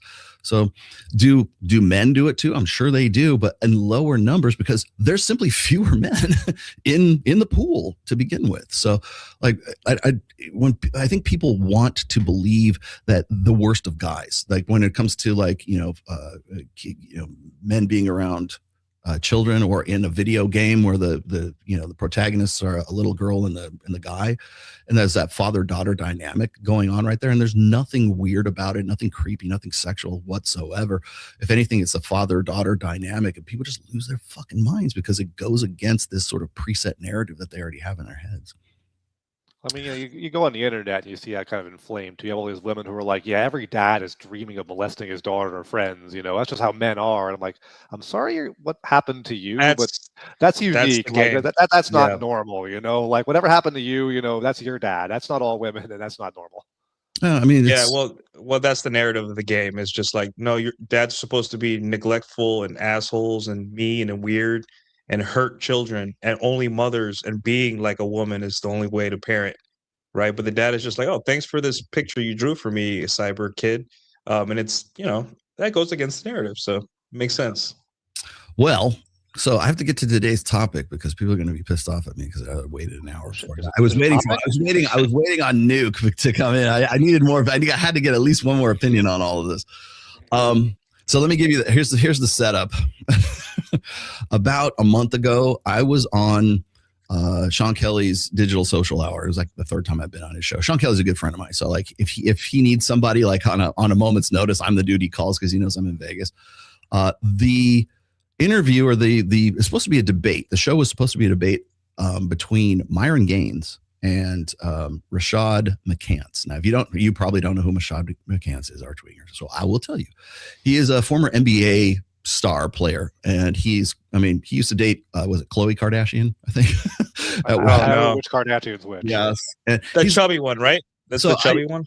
I guess. So he's about 41, I think, but I don't think he plays in the NBA anymore, but he was an NBA star player for a long time. And He's getting into sort of like the manosphere side of things. He's starting his own podcast in Los Angeles right now, and he's friends with Sean Kelly. He plays poker, so that's why he comes to Vegas a lot. And so here's the backstory. I walk into Origin Studios. I go in there, and here's Rashad. And Rashad he's got. I swear to God, you'll see it here in a minute. I swear to God, he's got this crown, like the gold crown, like a king's crown on his head, and he's got like his gold bling and everything like that. And I walked in there going, this is either going to be the worst interview I've ever done or the best one I've ever done. And it turned out to be the best because like Rashad and I just hit it off. And like now we like throw ideas. We're texting each other and throwing ideas at each other all the time. And he's read my books. He's a really, really good dude. I like Rashad quite a bit. But so we're in the middle of this talk, and you guys have probably heard me say this. I know Nuke has heard me say this before, but when I'm on Access Vegas, one of the questions I have been known to ask is that if I'll ask the women there, because they're all on Instagram, they're all on OnlyFans, even the girls who are like, real estate agents and stuff like, the really legit chicks, they're still on Instagram. They're still on, on social media. And I said, if you met, this was the question, this was the setup, right? I said, if you met a guy who checked all your boxes, right? He's good looking, he's hot, he's fun in bed, he makes like 68% more money than you at least. He makes a good chunk of change. He's a higher status job, and he's marriage material. He's daddy material. He's a guy that you will not find another dude like this in the rest of your life, and he's like the perfect dude for you. Would it occur to you to delete your Instagram, OnlyFans, whatever, or maybe go back and curate some of the pictures in your galleries, so that there's no question that she is trying to get the attention of other guys, right? She's trying to advertise her sexuality, her sexual availability on Instagram. And I'm not saying, delete all your pictures and say, would it occur to you to take down your Instagram and or like sort of, delete some, selectively delete some of the pictures so that guy doesn't get any of the wrong ideas that she's not into him, right? Would that occur to you? And I would say 95% of the girls say no. There's no fucking way that they would ever do something like that. Or they'll say, well, if he asked me to do that, he wouldn't be the right guy. I'm like, well, that's not what I'm saying. What I'm saying is he didn't ask you to do that. Would it occur to you to do it on your own? Would it, organically, would you like think to do this? And damn near every girl that I've asked on the show pretty much says no. And most of the time it's because, well, I make my money on Instagram. It's their funnel marketing for whatever it is that I'm a model, I'm this, I'm that. And I'm like, okay, but like, would you curate your imagery so that you didn't look like you were advertising your sexuality? Because what I've said in the past is like we're struggling right now, as you guys probably already know, with the idea of relationships and marriage in the 21st century right now. We don't know what to do about it, right? We have 4 different models of semi-monogamy, let's just say. We got the monogamy, which is closed on his end and closed on her end. That's the marriage I've had for coming up on 30 years, right? That's standard monogamous marriage. Then there is closed on her end and open on his end. And that's the reason why this came up, is because that's exactly what Louis Theroux tried to nail Justin Waller against the wall with, because that's his arrangement with his wife, right? He can go and bang other chicks and bring them, because she's into girls too, so she can bring them back if he wants. But it's closed on her end and open on his end. And to a degree, that's kind of like what Mike Sartain does with his girlfriend, right? And then there's the open on his end and open on her end, which is the Destiny and Melina model, which we know how that ends. So, which is, what are the limits? What are the boundaries? It's kind of like, well, we don't know what cheating is, but they do. So, and then what I was telling Rashad during this interview was this, and this is where the clip comes from. I said, look, the most common version is closed on his end and open on her end. And he's like, how so? It was confusing, right? And rightfully so. And I said, well, because what happens is you have this guy who thinks he's in a closed on his end and closed on her end relationship. But men are the pitch men. Men have to go out there and sell themselves as, hey, this is why you should date me. Like if I put it this way, I said, if a guy goes, he's in a relationship and he goes, starts flirting with the waitress, or he tries to, chat up a stripper or something like that, and he's pitching himself to other women, we call that cheating. But if a woman has her Instagram gallery up and she's in nothing but lingerie shots and there's no pictures of him anywhere, and it's, bikini shots and thongs and stuff like that, is she not still advertising herself? Is she still not open to the availability? Is she still not presenting the appearance that she is available? Because she knows that as soon as she puts a picture of him on, she's going to lose market share, right? So it's technically open on her end and closed on his end, because she can advertise herself, and we call that content. But if he pitches himself, he's cheating. That was the only thing I brought up. This clip that I'm about to show you was on Instagram, and it's on Sean Kelly's Instagram. And the gold is in the comments because women lost their fucking minds after this. So I'll show it to you here really quick. This is that woman doesn't delete her Instagram, still presents the appearance, advertises her availability. Is that not also breach of contract? Yes, because now immediately. Most guys think that they're in a closed, but really it's open on her end. Women are the advertisers. If it's closed on both our ends, that woman should stop advertising. Absolutely. Right there. Should she not then close out all of her Instagram accounts? Women will fight you tooth and nail for that. I would never shut down my Instagram there's this for meme. a guy. What? Look at Ayesha Curry, for example. You're married to fucking Steph Curry. It doesn't matter what your status is. She still wants to advertise because you never know. I want to feel sexy. Well, don't I make you feel sexy? I want to feel sexy from other men. Well, that's advertising. So that was just the clip that Sean Kelly put out. And there's a couple other ones too. And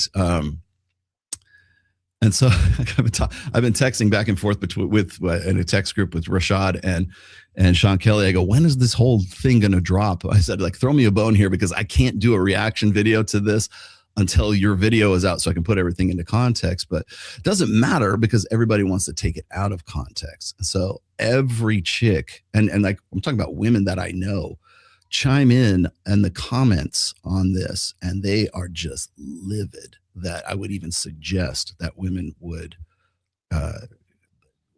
even think of taking down their Instagram. And I say, you're just proving my point.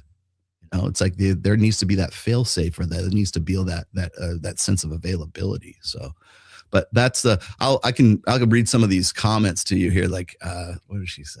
Let's see. Oh, Jason Hartman says, absolutely. Instagram is like the click funnels for women. Then this other chick says this. She says, I watched this 10 times on mute, confused. Why there's a t-shirt on his head? Like, she's just giving me shit about my beanie. I'm like, you're not, my beanie throws you off, but the fact that Rashad had a king's crown doesn't throw you off. Like, what about that part right there? And then let's see, what's this other one? She says, this other chick, she says, as a sovereign woman who comfortably shows her body, is not making any kind of invitation for others to have access to her. Quite the opposite. She feels comfortable in her body as a temple. She does not seek validation because she has become her own validation. She is not searching for partners because she already feels complete. She becomes magnetic.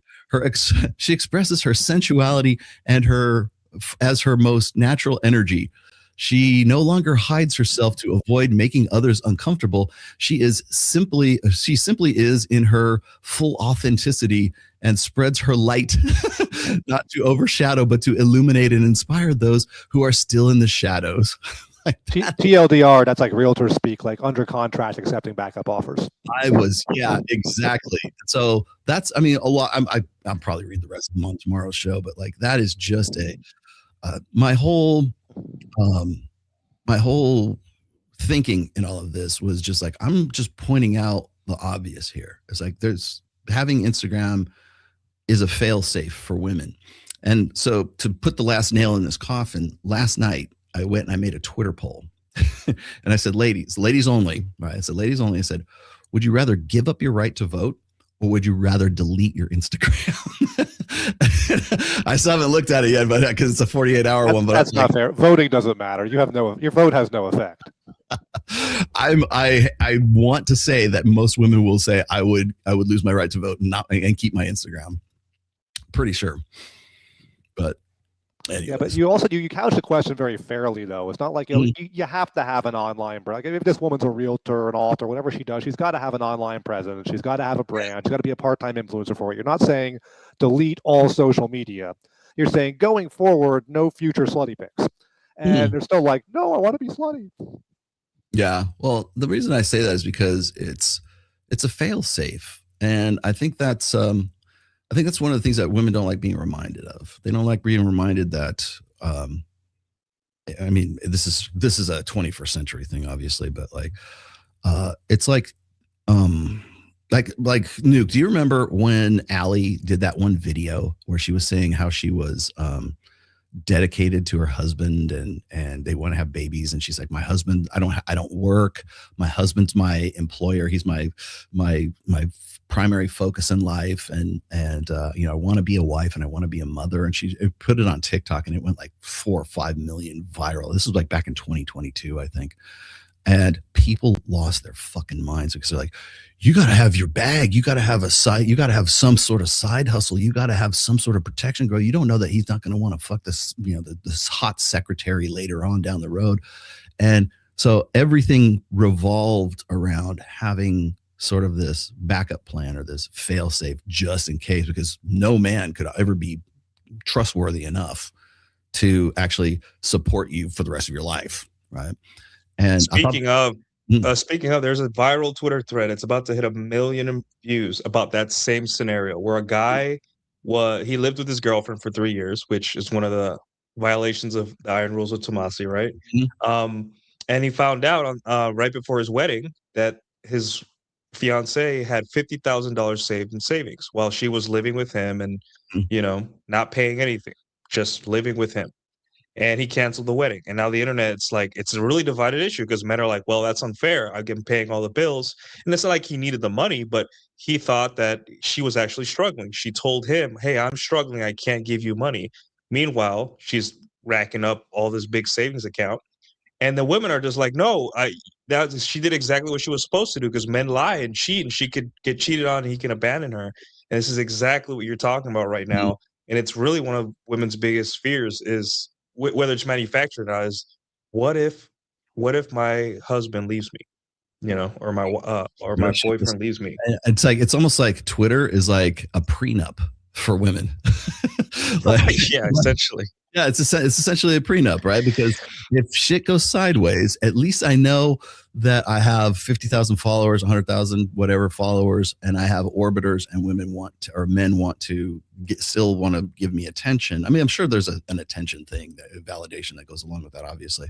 But the other thing women don't like being reminded of is like, was it 50% of married women have a plan B? They have a guy that they sort of keep in the wings in case shit goes sideways.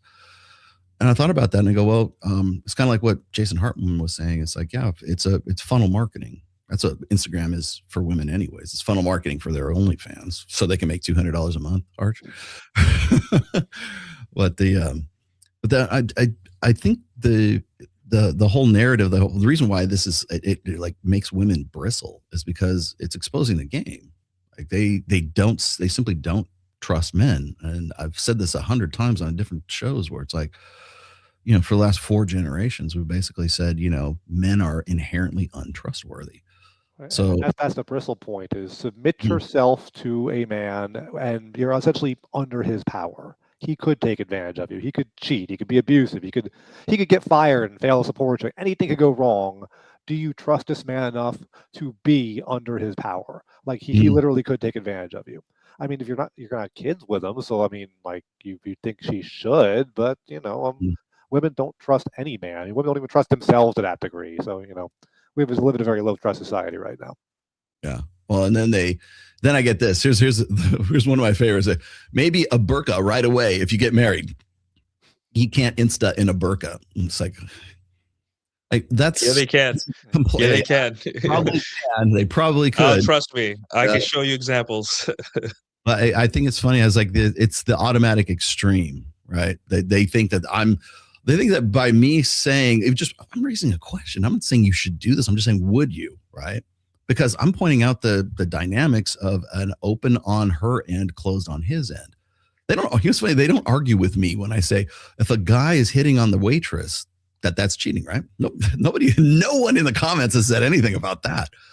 But if I mention the fact that she's, advertising herself on Instagram, at least the appearance. Let's see, maybe she is or she isn't. That's up to the individual. I don't really give a shit. But like the thing is that's why you keep it going. Like, what was it? Scott Galloway was talking about. Was it that Atlantic article? I think it was about 2 months ago, where the chick was writing and she said, having a boyfriend is embarrassing. Did you see that, Nick? The one in Atlantic? Yeah, it's the new thing where I'm on TikTok now just because I was curious, and really a lot of the content is women are using their boyfriends and husbands for content, and they just denigrate them right in front of our own eyes. And I'm like, Jesus Christ, man! Like having a boyfriend's embarrassing. You suck his dick.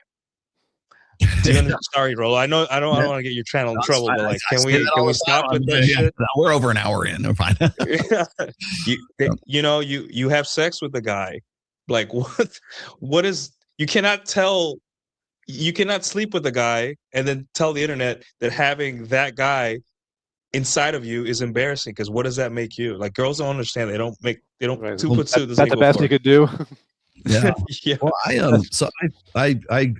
challenged that. I think it was on Access Vegas. I challenged that and I said, of course, Scott Galloway says, well, it's because men are embarrassing these days and they're not living up to their full potential and they need to go and, take a shower and put on deodorant and, all the standard pablum bullshit that comes out of his mouth. Right. And I'm like, no, they're actually embarrassed of those guys because they don't want to put them up on Instagram, because they know that the minute that they do, it ruins the grift. It ruins the narrative. It ruins the fantasy that she is available. And women know this on a gut level, that that's why they do like soft launches, right? They don't show the guy's hand. They just show them holding hands somewhere, or both of their feet with a Corona on the beach somewhere, right? So it's a reverse power dynamic. Like, so the guy, they want to submit themselves to a guy's power. Like, they don't want him to, be able to have her with no side hustle and no recourse. Instead, she's on Instagram. I'm going to keep posting slutty pics. I'm going to advertise I'm available. You have to trust that you're good enough. I'm going to stay with you. Stay good enough or I'm going to leave. And you have to trust I'm not going to do that. Just let me do my thing and put yourself under my power. I'm not going to do that shit. And if you don't trust me, you're under my power. Like, is it just kind of the reverse power dynamic in that way? I think that's what a lot of women think that it is, because they think, just by me, I wasn't even like all that aggressive about it. I was just pointing out the dynamic between, women presenting the appearance, whether they are or they're not, it's kind of irrelevant. They're still presenting the appearance of availability. And that's why they're embarrassed of their boyfriends. They're not embarrassed. They won't put them up on Facebook or Instagram or whatever, because they know that the minute that they do, they lose sexual market capital at that point. Because as soon as they put a picture of that boyfriend on there, their follower count plummets, because the fantasy of attainability or availability is gone at that. I guess you can't pivot the brand to being like, a woman in a relationship until you also take on the Jesus mantle or something. Well, I mean, that's a definite possibility. I mean, there's always going to be that pivot too, but that's usually when women realize that they're kind of checking out of the sexual marketplace in the first place, which is dubious at best. But so once an Instagram woman's like 29 and a half, then suddenly she can be in a relationship on Instagram and pivot. Oh, yeah. Take relationship advice now. But even then, she's probably not going to show many pictures of the boyfriend on there. And I don't think it's an embarrassment thing. I think it's just it's women just being pragmatic. They don't want to lose that capital. Why? Because if shit goes sideways with the boyfriend or the husband or whatever, they want to have that fallback of the Instagram being there to show their availability. Now, some other people in the comments, in the Instagram comments were saying, it's not like Instagram is a dating app. I'm like, please, it's the number one dating app on planet Earth is what it is. Because nobody gets a number anymore. They say, follow me on Instagram and I'll see if you're cool enough to hang out with. You can get dates on LinkedIn now. Everything's a dating app. Yes, everything is a dating app. If you're Indian enough, yes. And there goes the monetization. Yeah. All right. Yeah, you're right. The grocery store is a dating app. You see a girl in the frozen food section of chat, everything is a dating app. Yeah, even Uber, if you're good looking enough. I don't worry about like people talking, about like the state of Indian men, Pakistani men, and Asian, Southeast Asian men anymore, because it's like, I think even they will come and say, yeah, you're right. Even they'll chime in and go, yeah, it sucks.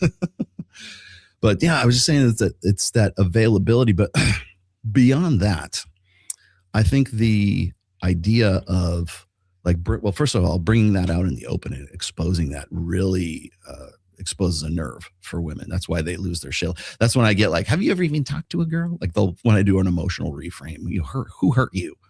Nobody. I'm just pointing out that I just work here, man. I'm just showing you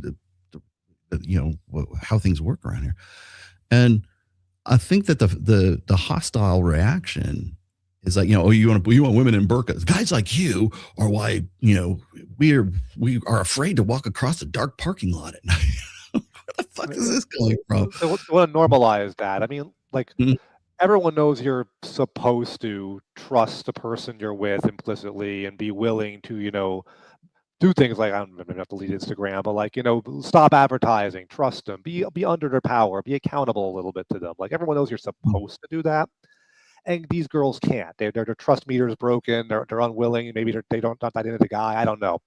Whatever their reason, they're not going to do it. And so they need to make sure the narrative is it's not normal to do that. It's not normal to trust one. Like everyone doesn't trust like that. Everyone's got to fall back aside hustle on Instagram. And you asking is wrong. The normal thing is don't trust.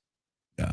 Well, I thought that it would. Maybe this is me being a Gen X, idiot or something like that. But I'm like, if you found a guy that was like the most perfect dude for you, and you're ready to be ride or die and have this guy's babies, and he's like actually the most perfect fit, wouldn't it occur to you, go, you know what? I don't want this guy to get the wrong idea that I'm actually like, I got to make sure that all my Bumble, my Hinge, my Tinder, all those profiles got to be down, man, because I don't want him to go on there thinking I'm still looking for action, right?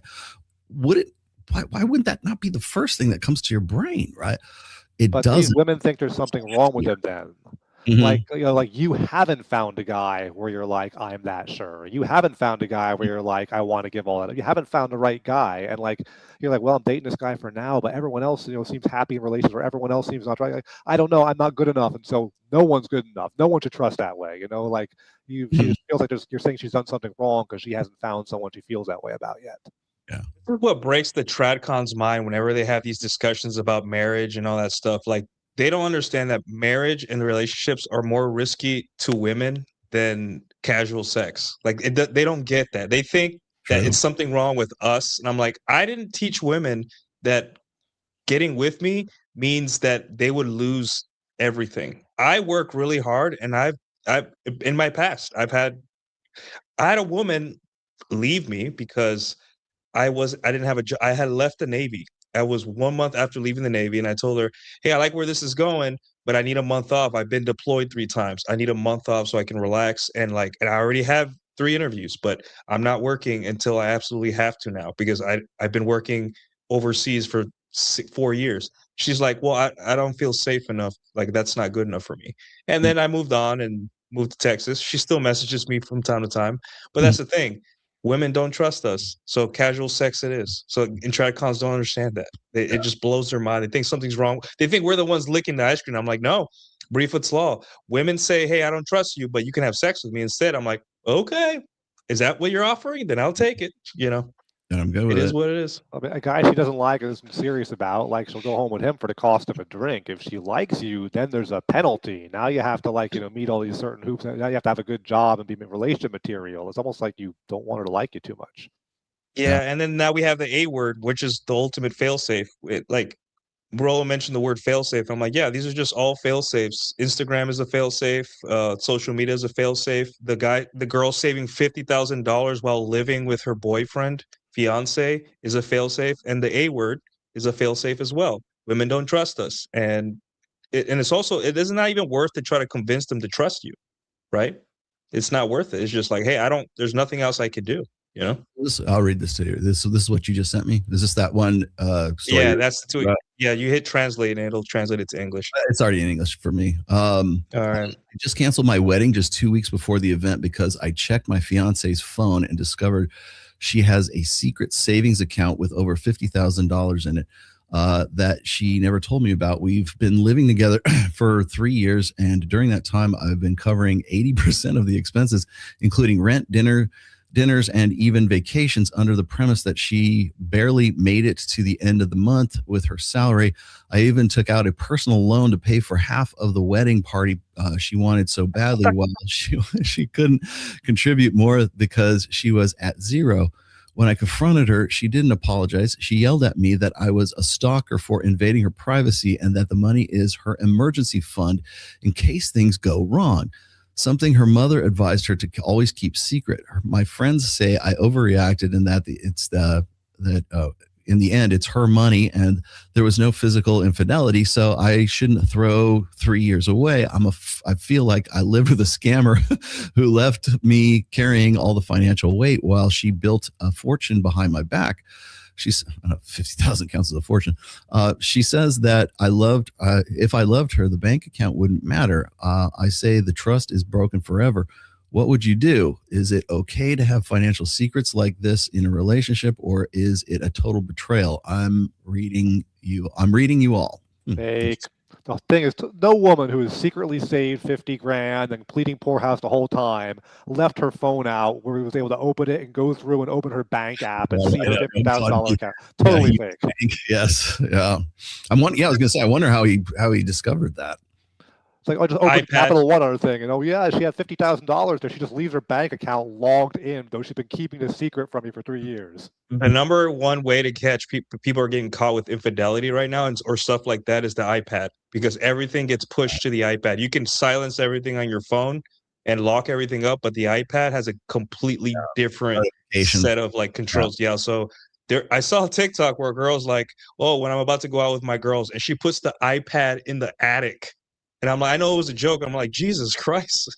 Mm-hmm. So it's the iPad. Yeah. So if they don't mention iPad, it's fake. But the point is that it's not, it may be fake, but the reactions and the women and how divided, whenever something, you want to go viral, find an issue where men and women are vehemently divided. Like even Christian women and Christian men, that will go viral because it's just a pain point. And the pain point is women don't trust us. Women will act single because acting in a relationship is the biggest risk she can incur in her whole life, apparently. This one chick, she says she has every right to keep a fund for herself, however much it is.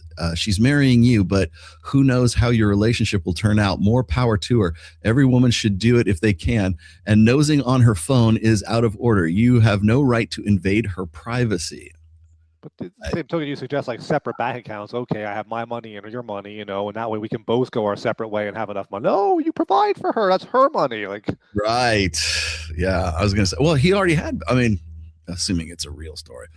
He already had been, right? He'd already been putting down the money for dinners and for everything else in at least part of the wedding. I don't know, whatever, because she was at zero. But be that as it may, I think it's very similar to what I was saying about, delete your Instagram. I'm not saying actually delete your Instagram. Curate your pictures. Like stop giving the appearance of you being available. All that said, security plan. I've been through a divorce myself, and my wife does not know where all the crypto is, and I have stock that's in my name only. Like, I'm going to be okay at the other end too, and that's just how it is. Like, so maybe I don't trust her implicitly. I have a fallback plan now, an emergency fund. It's not going to float me the rest of my life, but it's enough so I can actually if I get kicked out of my house and lose my kids and get zeroed out, I can at least have a place to live and not be sleeping in my car. Assuming I even get my car, I'm not sleeping on the ground. Yeah. Well, and that's funny because nobody, if you were to say, because I've seen, what was it? Was it the interview with Michael Knowles and James Sexton, right? James Sexton's obviously he's a divorce attorney, so he wants to do your prenup for you. So obviously he wants to that's good business. My uncle in Florida does divorce law, and he ended up he goes purse shopping with his friend Lynn now. He never got married.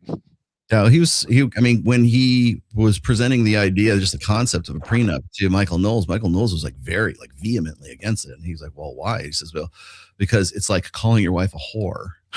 That she's not going to you're basically planning for the worst. And then Sexton comes up and he goes, well, you know what? You already have a prenup with me doing it for you, or you have one with the U.S. government when it comes time to decide. Your marriage license is a prenup. you're agreeing, like, to just abide by your state's decision, or you're going to agree to abide by what you do before the marriage. But your marriage license, it's not really a marriage license; it's a divorce license. It's what happens if you get divorced. You follow your state's laws. Yeah. I thought that was an interesting because it's true. But like the other thing that got me is, and of course this has to be like, you have to be religious to really kind of like sort of make this jive. But like the fact that he was like saying, well, I'm betting, like, I don't think, sort of traditional Christian guys want to even consider the idea of a prenup, because not only is it calling your wife a whore, it's also saying, well, you don't trust God to keep your marriage together. You don't trust God enough to, like, she's never going to cheat on you. She's never going to want it. She's never going to take you for, you're not going to be a statistic. You're going to be okay because God, and that's, and I, when that is like part of your conviction and your faith and everything else, yeah, and again, these guys will bristle just as much at a prenup as these women will when you say, well, don't you think maybe you want to like curate your Instagram pictures a little bit so there's no idea that you might be,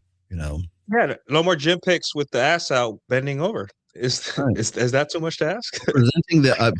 presenting the idea or the perception that you're still on the market, that you're still available. If you, like, for instance, like if you found that your boyfriend was still on Hinge, Bumble, or Tinder, or however you met him or whatever, and he still never downed his profile, would you not just raise an eyebrow at that and think, okay, maybe this guy was cheating on me, maybe he's and start saving $50,000? Yeah, exactly. Yeah. It's like this marriage game of chicken, and it's like, because I would think the same thing. It's like, okay, well, I'm in a relationship now. I certainly don't need to keep paying the fees for a dating app like Hinge, Bumble, or Tinder. So let's just take it down, because I'm now in a committed relationship with this woman. Why does that not occur? Like even just a concept in the head of women to say, well, I don't want him to get any of the wrong ideas. The other thing that gets me, and Nuke's probably heard me do this before, because like whenever I post a picture of myself with any of the girls from Access Vegas, or if I'm at Babes in Toy, oh geez, I'm with the girls there, and I know where you're going with this. I can't possibly post a picture without it being a flex automatically. Oh man, you paid those girls. Like, guys want to just like jump up my ass for this. But the first thing chicks say is like, aren't you married? Like, well, if that's your first response, then why was it not a concept for you to like want to take down or want to like not give the appearance that you are still single or you're still available? Like it's like taking off your wedding ring before you do a video shoot so people don't think that you're married. But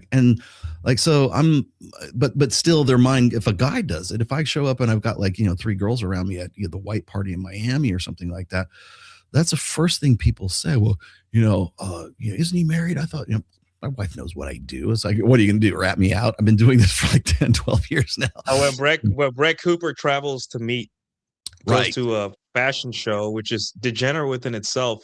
I want to go to a fashion show. I'm not lying. I'm not going to lie to you. I would love to be there and strut. Several.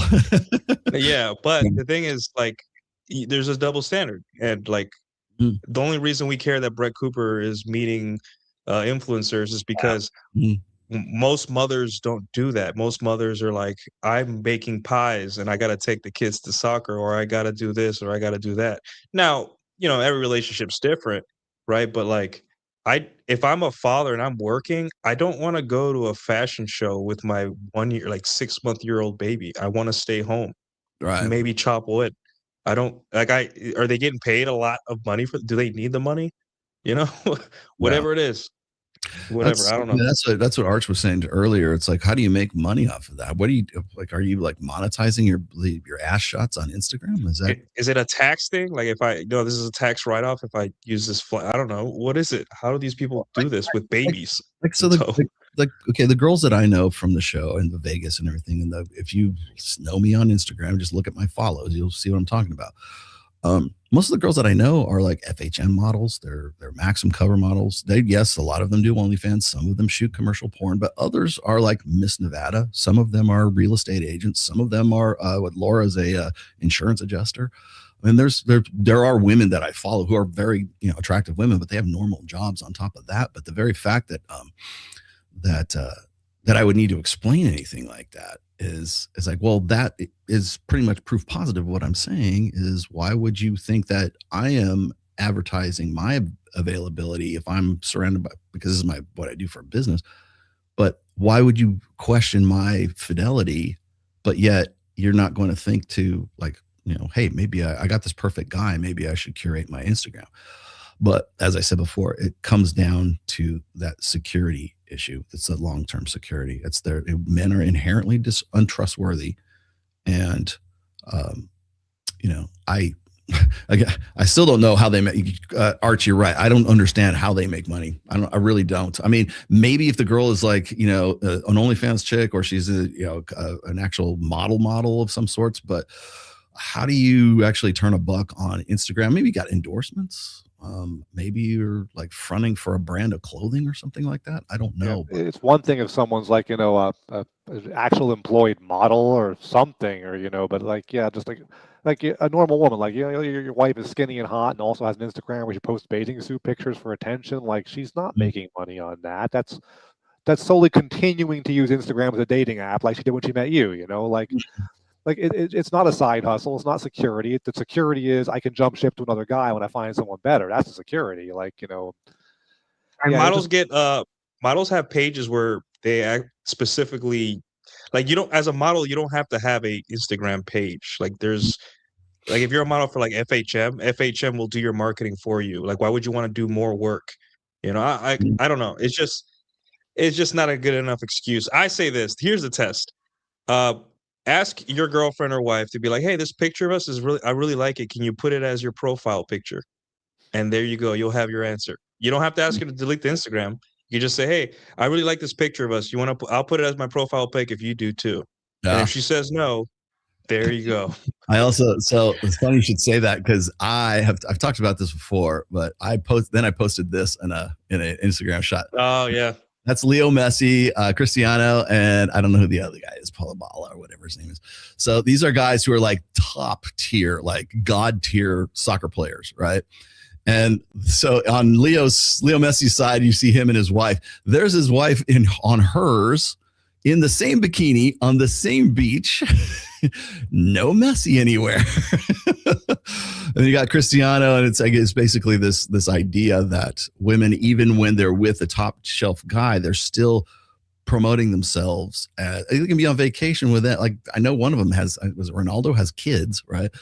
And so then the wife is just basically showing herself sort of lounging in the surf and being as sexy as possible. And of course, what does that imply? That implies availability. It implies advertising sexual availability. I'm not I want to clarify, anybody who's going to watch this, who happens to be in those comments, like, I don't have a problem with it. Please keep doing it, but you are advertising.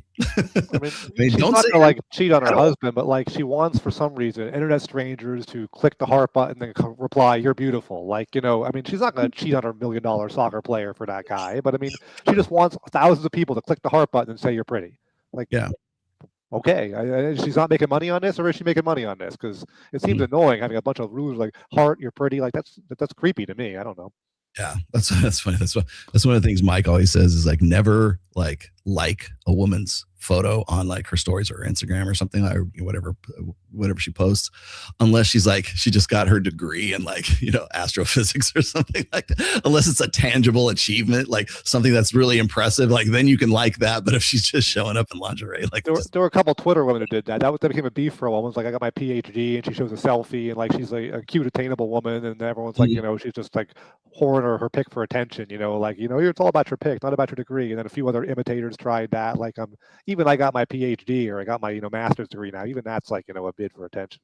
Yeah. I mean, now, granted, I have to like some of these women's pictures because I want them to come back on the show. But to me, that's a marketing effort, not so much of a I want to get with this chick effort. Yeah. But it comes back down to, like, I think really the operative here is women need that long-term security. And I think that in an insecure world that has the technology to facilitate this, to expect them, or to even, like, this wasn't advice. I wasn't saying women ought to do this. I was just saying that you want to talk about how relationship styles are, closed on his end, closed on her end, open, closed, all that kind of stuff. If it's closed on his end, it's still open on her end. that's, how is that not in some I don't know, degree cheating? Well, women hate that idea in the first place, but they hate it because it exposes that security need. And essentially what Instagram becomes is a prenup for, in a sense, because if she ends up breaking up with the boyfriend or divorcing the husband, she can hit the ground running because she's already got the Instagram going and she's got, 10 guys lined up who want to bang her right then and there. Right. And that's the not that's a big of a head start for a woman. No, I mean, a woman could have a sex date with 15 minutes and a cell phone. A woman could have a sex date lined up tonight. True. But again, it's nice to have. Well, you're getting validation, you're getting attention, and but it's also at the same time you go, well, if shit goes sideways, I got this. Right. It's almost like saying you need to have a backup plan. You need to have a slush fund of like $50,000. Right. It's the same thing. Right? So you're just saving that because in case shit goes sideways, you've got the money so that you can land on your feet, right? Which is kind of what like divorce was supposed to be, and alimony and child support and all that other stuff. That wasn't spousal support. That was supposed to be that anyways. You guys going to pay for it whether you got $50,000 in the bank or not. So I just thought it was $50,000 plus his half. Yeah, plus his half. Yeah. So now you're really set up, right?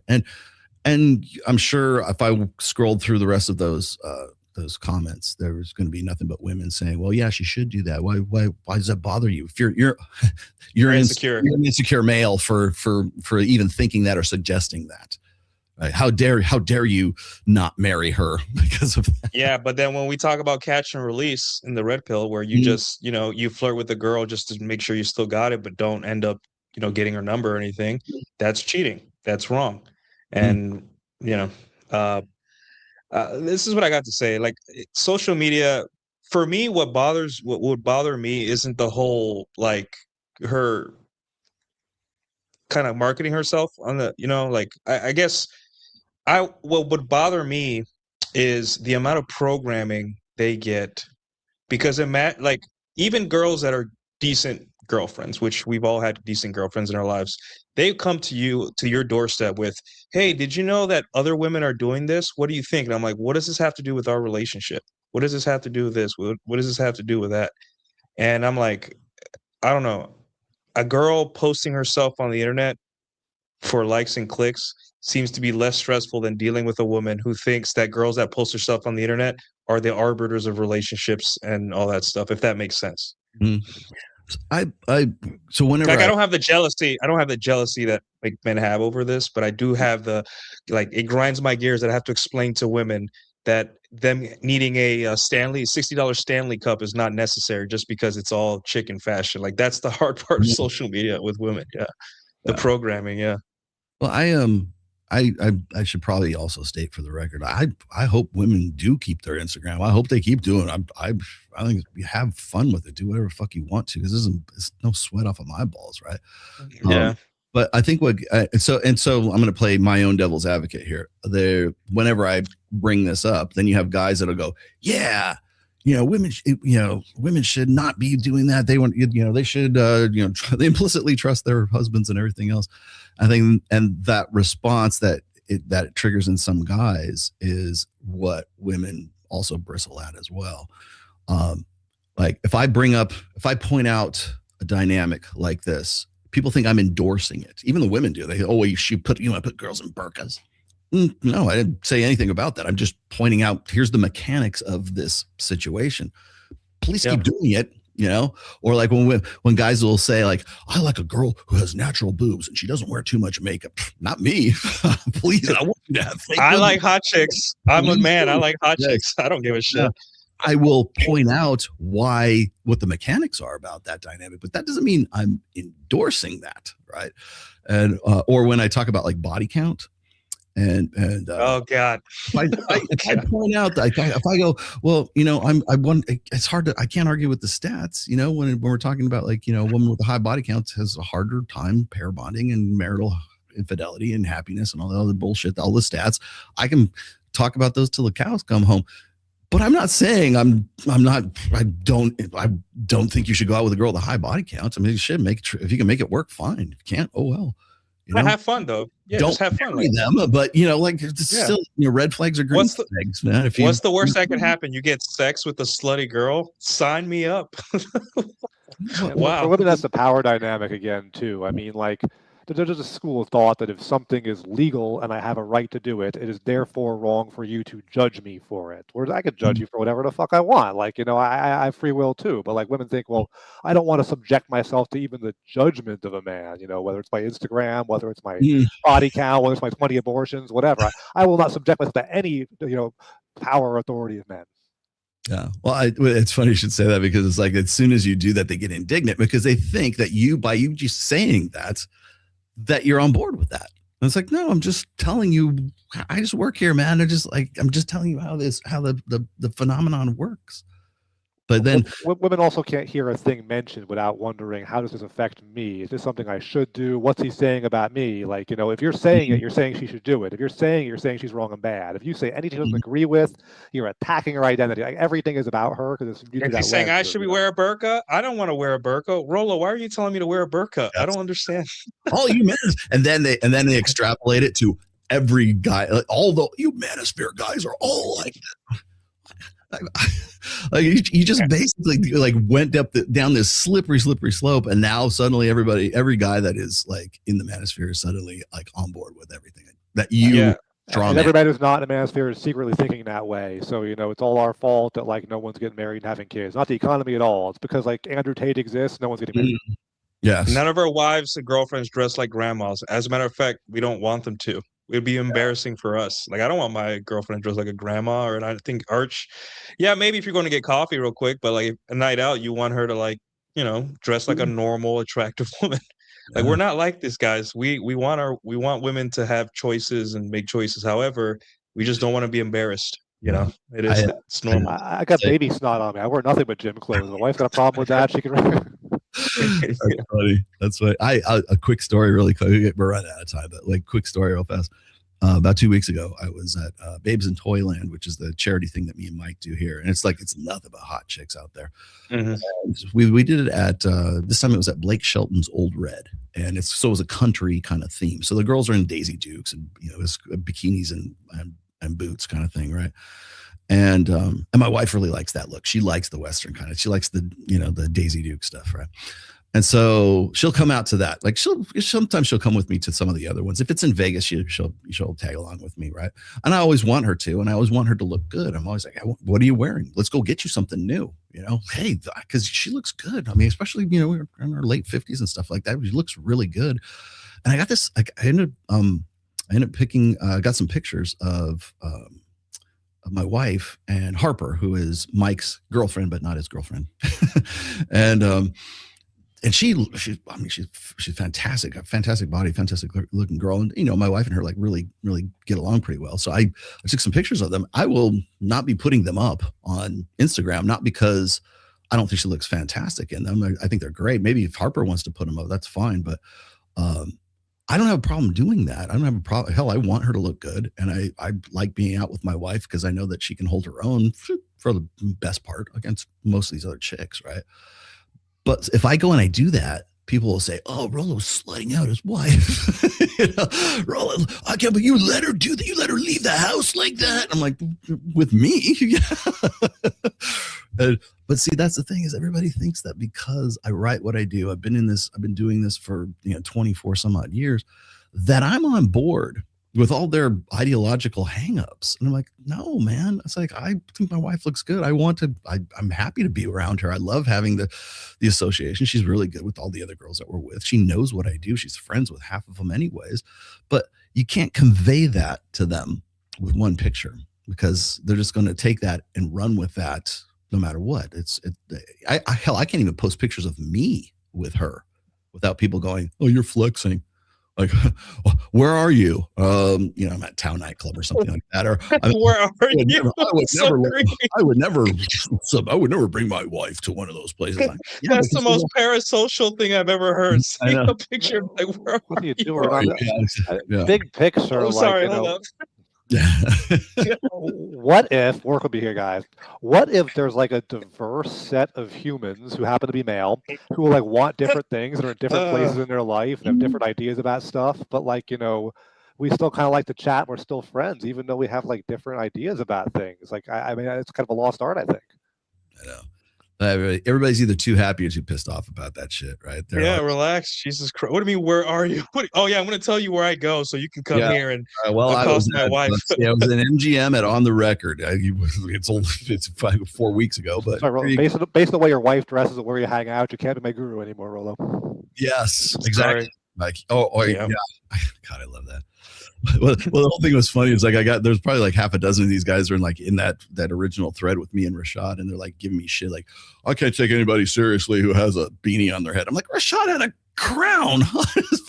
You're gonna take seriously, or it blows my mind. And yes, I am gonna end up taking. I actually went out with the beanie without the beanie on last night when we were at Bel Air, and it was liberating, I must say. So I might do the show tomorrow without my beanie, but. I'm going to make people earn it. I might go in with the beanie and say, okay, here's the deal. If I get up to $1,000 in like super chats, then I'll take the beanie off and do the rest of the show, do the rest of my shows without the beanie on. But you guys got to earn it.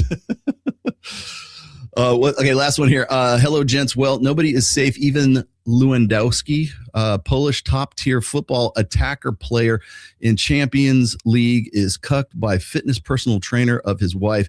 He repeat Will Smith's pattern from hero to zero is a laughing stock. I don't know who the dude is. More probably like their version of whoever married Brittany Renner here or something. Right. Well, PJ Washington. He's like their PJ Washington probably. Yeah, I love it when people like expect. Like I know some, star athletes, but I don't know that many of them. Like if you want to know who's on the starting lineup for the Golden Knights, I'll be able to tell you. But like, don't ask me basketball questions other than like I know Rashad. I know football fairly well, but don't ask me soccer stuff because I only know the top players like Ronaldo, Messi, whoever else. I know those guys. That's about it. But that's fine. Have you ever heard this? This is just a side. Like right around Super Bowl time is when these guys come out of the woodwork and they go, if you're watching football, that's a waste of your time. You're just watching guys like run around the field, and it's like Brandon Circus and all this matter. I know. like, why do I have an obligation to be productive every minute of my day? That's hero worship. You should be working on yourself and not watching the Super Bowl and everything. I'm like, do you realize? Well, men have to be sacrificial workhorses forever. We can't sit down and have a right. But it comes from like Myron Gaines will even say the same shit, right? He'll say like, you guys are homos for like what it's hero worship and watching another men. And these guys run around a field after a football and they make all this ungodly amount of money and everything like that. I'm like, yeah, but we also watch Clavicular. Or here's my best one is this. I'm like, did you watch the boxing match between Andrew Tate and that other dude who in the pink trunk or whatever it was? Did you watch that when he was boxing in Dubai? Or then I love this one because I know that they have a deal with did you watch a presidential debate? That counts, right? Or they'll come out to Vegas because Rumble owns what is it, Power Slap? Like, is Power Slap a sport? Because I've seen you guys at Power Slap. So. Independent of all this, why are we under some kind of obligation to be min-maxing every minute of our lives, to be making money and working out at the gym and being as productive as humanly possible? That's freaking exhausting. Like, who wants to live this economy? It's economy. They think that you work hard all the time and somehow you'll be able to build a retirement fund. I'm like, no, it doesn't work like that. You're more productive at 10 a.m. and that's it. You're not going to be productive at 10 a.m. as you are at 11 p.m. Most people. Like, I know I work nights sometimes, and when I'm driving home, I'm like, I can't even put a thought together. These people that say I got to work and wake up at 4 a.m. every day, I did that for 6 years in the military. And trust me, I had to extra focus not to crash on the road because my brain does not function at 4 a.m. So it's like, guys, just work hard and do the best you can. And eventually you're going to realize like, it's not a flex to like work hard and not enjoy things. Moreover, real life is like a social media slot machine. You're trying to make your real life go viral. If you hit a perfect job thing from like 10 to 11 a.m. and like you could make $1 million from that and never work again, like Like it's not like we're not like interchangeable units of time and labor where I just do more and get more. Like you're trying to hit it like on a viral thing from 10 to 11, not trying to like work every minute. Also, there's a difference between a fat alcoholic sports fan that doesn't have like with a fat wife and shitty life, and a guy that's jacked in shape, has his own business that decides to, and with a happy. I want to use happy. Rollo hates the word happy. Content and constantly building what he wants, going after his life, going after the life he wants, and sitting down to watch the Raiders play. There's a big difference between that and a fat guy next to him that probably is a loser in life. Like you don't being a loser makes you a loser. Watching sports doesn't make you a loser. There you go. Right. Yeah. Is that well? I think it's funny because like why are you picking on sports, man? Sports is like a proxy for war, man. Don't you realize it's like a bloodless war? Is what it? Well, maybe it's not bloodless when you're playing hockey, but like I will always like football. I'm football americano, and exactly, and hockey. I've always been a hockey fan. So I mean, hockey's the most violent sport there is. Hockey is what soccer should have been. Like, you have 5 players, the frictionless surface, you make the arena smaller, and it moves fast, and they smash into each other. And even if your team's losing, it may still be a good fight. You're on the ice, you're on skates, okay, which are basically blades, okay? You're carrying a weapon, you're wearing armor, you're making impacts at about 45 miles an hour when you do a body check, and they encourage you to fight. You throw your gloves down and wail on someone. Yeah. Any other sport, darkest day ever. 17-game suspension. Hockey, sit out 5 minutes. Exactly. To lose a tooth in hockey is a point of pride. It is the most violent. It's the most like manliest sport there is. And I will always watch hockey. I don't care what anybody says. But I think but you're right. It's this idea that you have to be constantly like, I got to be on my grind all the time. I can't be watching. It's how they keep you sedated and everything. I'm like, maybe I watch like. You took a girl to sushi. You're wasting money on a bitch. Oh, you eat rice. Rice has carbohydrates. Like, fuck you. Mind your business. Exactly. All right, let's wrap it up. Arch, you got a book coming out. When is that coming out, man? Probably this summer. I gotta put some cover art together and one more pass through to clean it up, get it typeface the way I want to, so it's formatted, and then I think it's good to go. So I'm aiming for July, probably around my birthday. But I'm also querying a few trad pub literary agents, see if anyone wants to give me free money as an advance. If not, I'll just dump it on Amazon. Now you said it was going to be a fiction book. Yeah, it's kind of a voice character driven book. I put some excerpts up in my Substack, but yeah, it's fiction. It's they say write what you know, so the main character has a lot of traits in common with me. I figure I could do a lot of that for my first book, write a character pretty confidently, but it's not really autobiographical. It's just it's emotionally true, but not factually true. It tells a lot of stories from the main character's perspective. It's a fun read. Yeah, I'm glad, man. It makes me happy to see like guys like Ryan doing fiction, and then the guys from Masculine Geek, like Vincent and the rest of those dudes doing compilations and stuff like that. Because there's too many how to woman better and how to be a better man and manosphere dribble. That shit's boring. I've read all that crap. There's not much more you can say about that. Listen to harder. Yeah, anyone can write a book like that, but fiction seems to be a little bit harder because you have to string a story together and you have to be careful not to do what everyone else does. It just seems like it's tough. So yeah.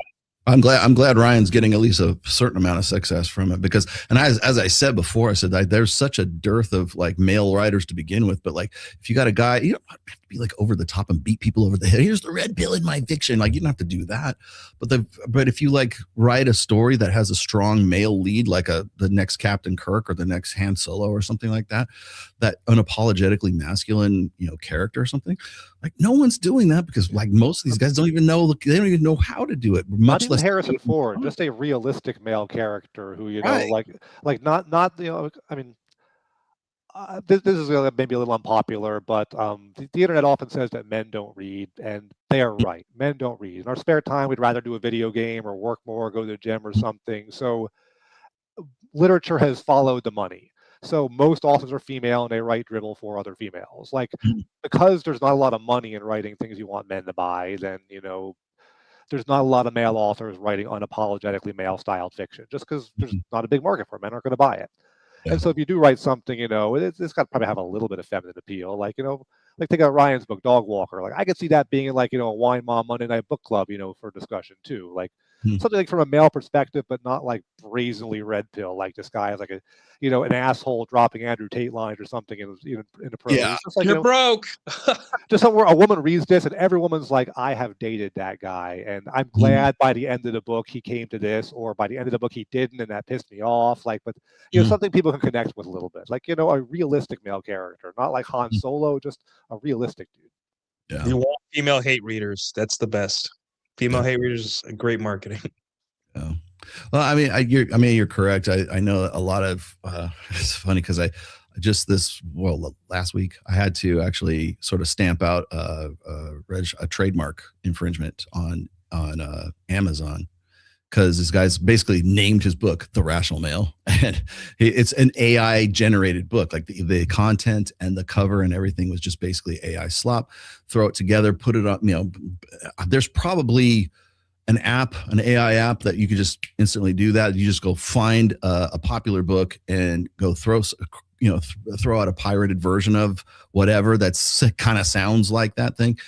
And I'm fortunate enough to own the trademark for The Rational Male, so I actually have a leg to stand on. So I'll go and I'll have them take it down at Amazon. But the time that between me being aware of it and Amazon taking it down, the damage is done. The guy's already either made money or he's not made money on it, and is on to the next one. He's probably pirating Ryan's book next, right? There's some big name authors out there, and every time they come out with a new book, there's like these bot farms in India who have like companion books to go along with it. And suddenly you have like 3 books that are summarizing it, and they come out like 30 minutes after his book publishes, they've got like 3 books out, siphoning sales away. And I mean, it's just it's a bigger grift than podcasting, man.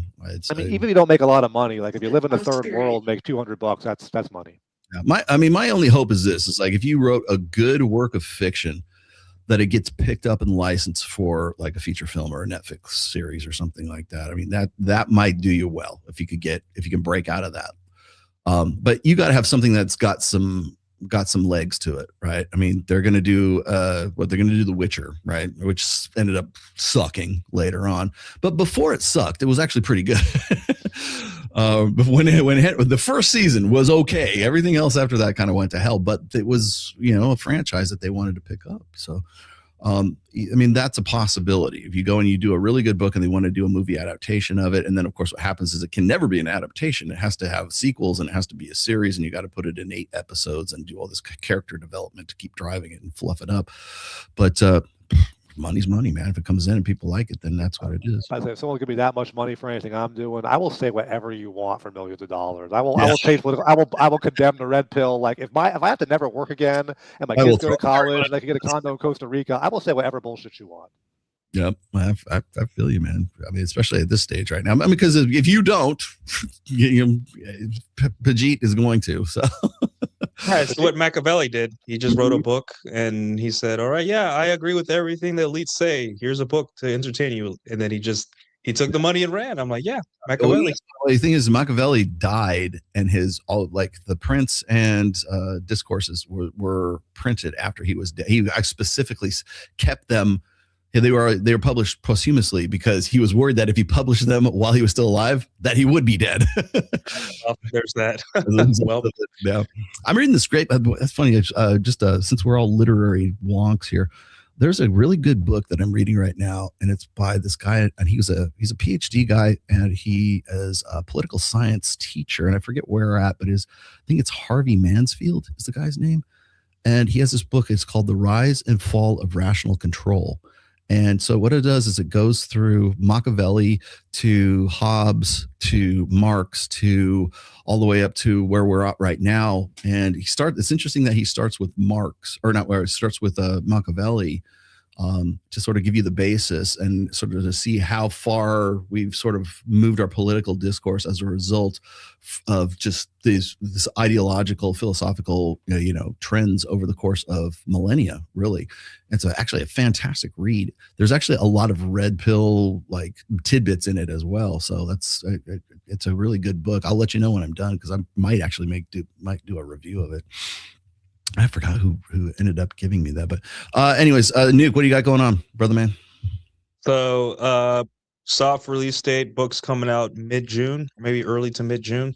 My editor's a little busy, but I'm working on the cover. If you guys want to see more, it's Substack. Just find me on Substack. Other than that, that's all I'm working on for the moment. Yeah.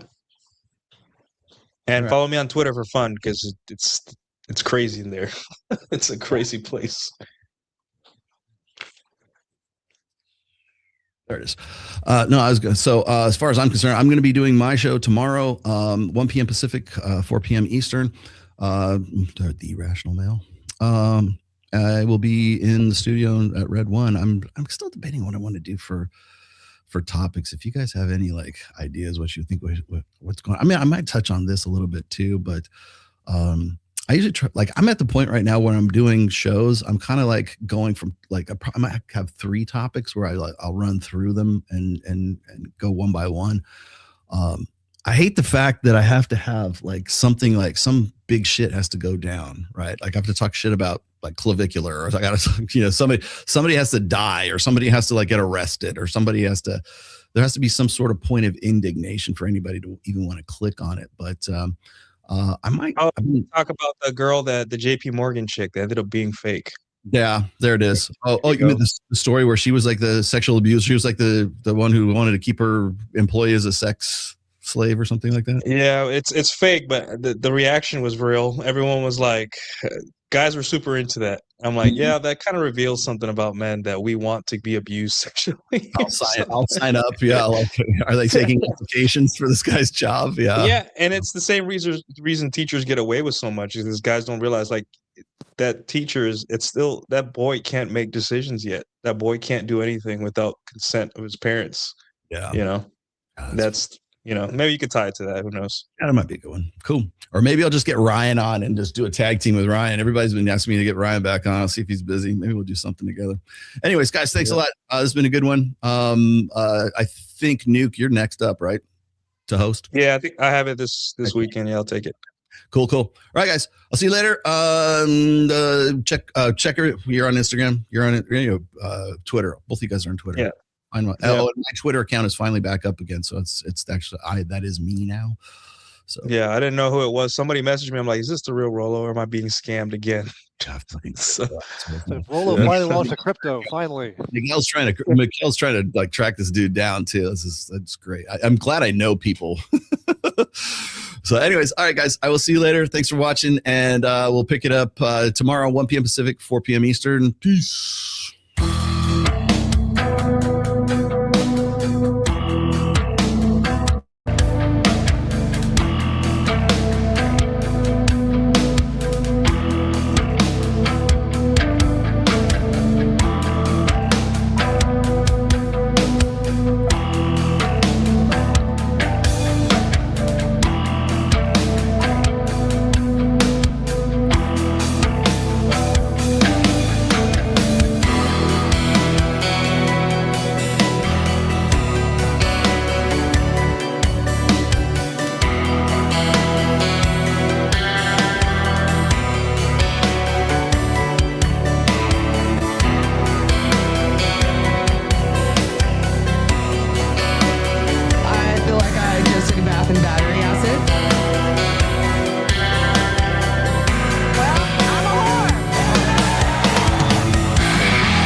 Would you like to know more?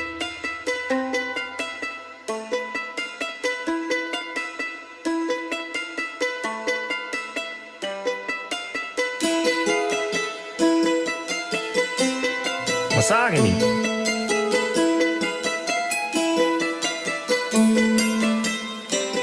I feel like I just took a bath in battery acid.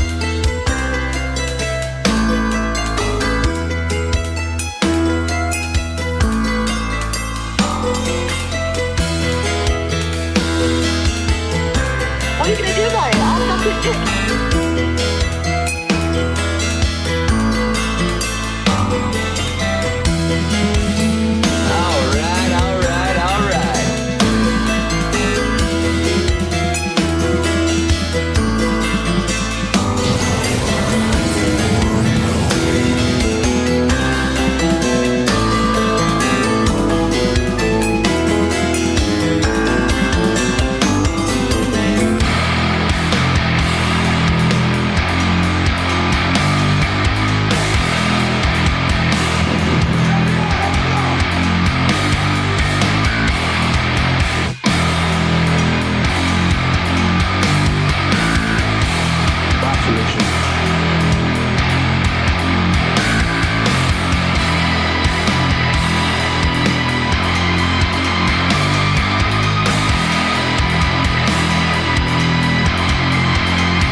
wants you to have the baby. Definitely not.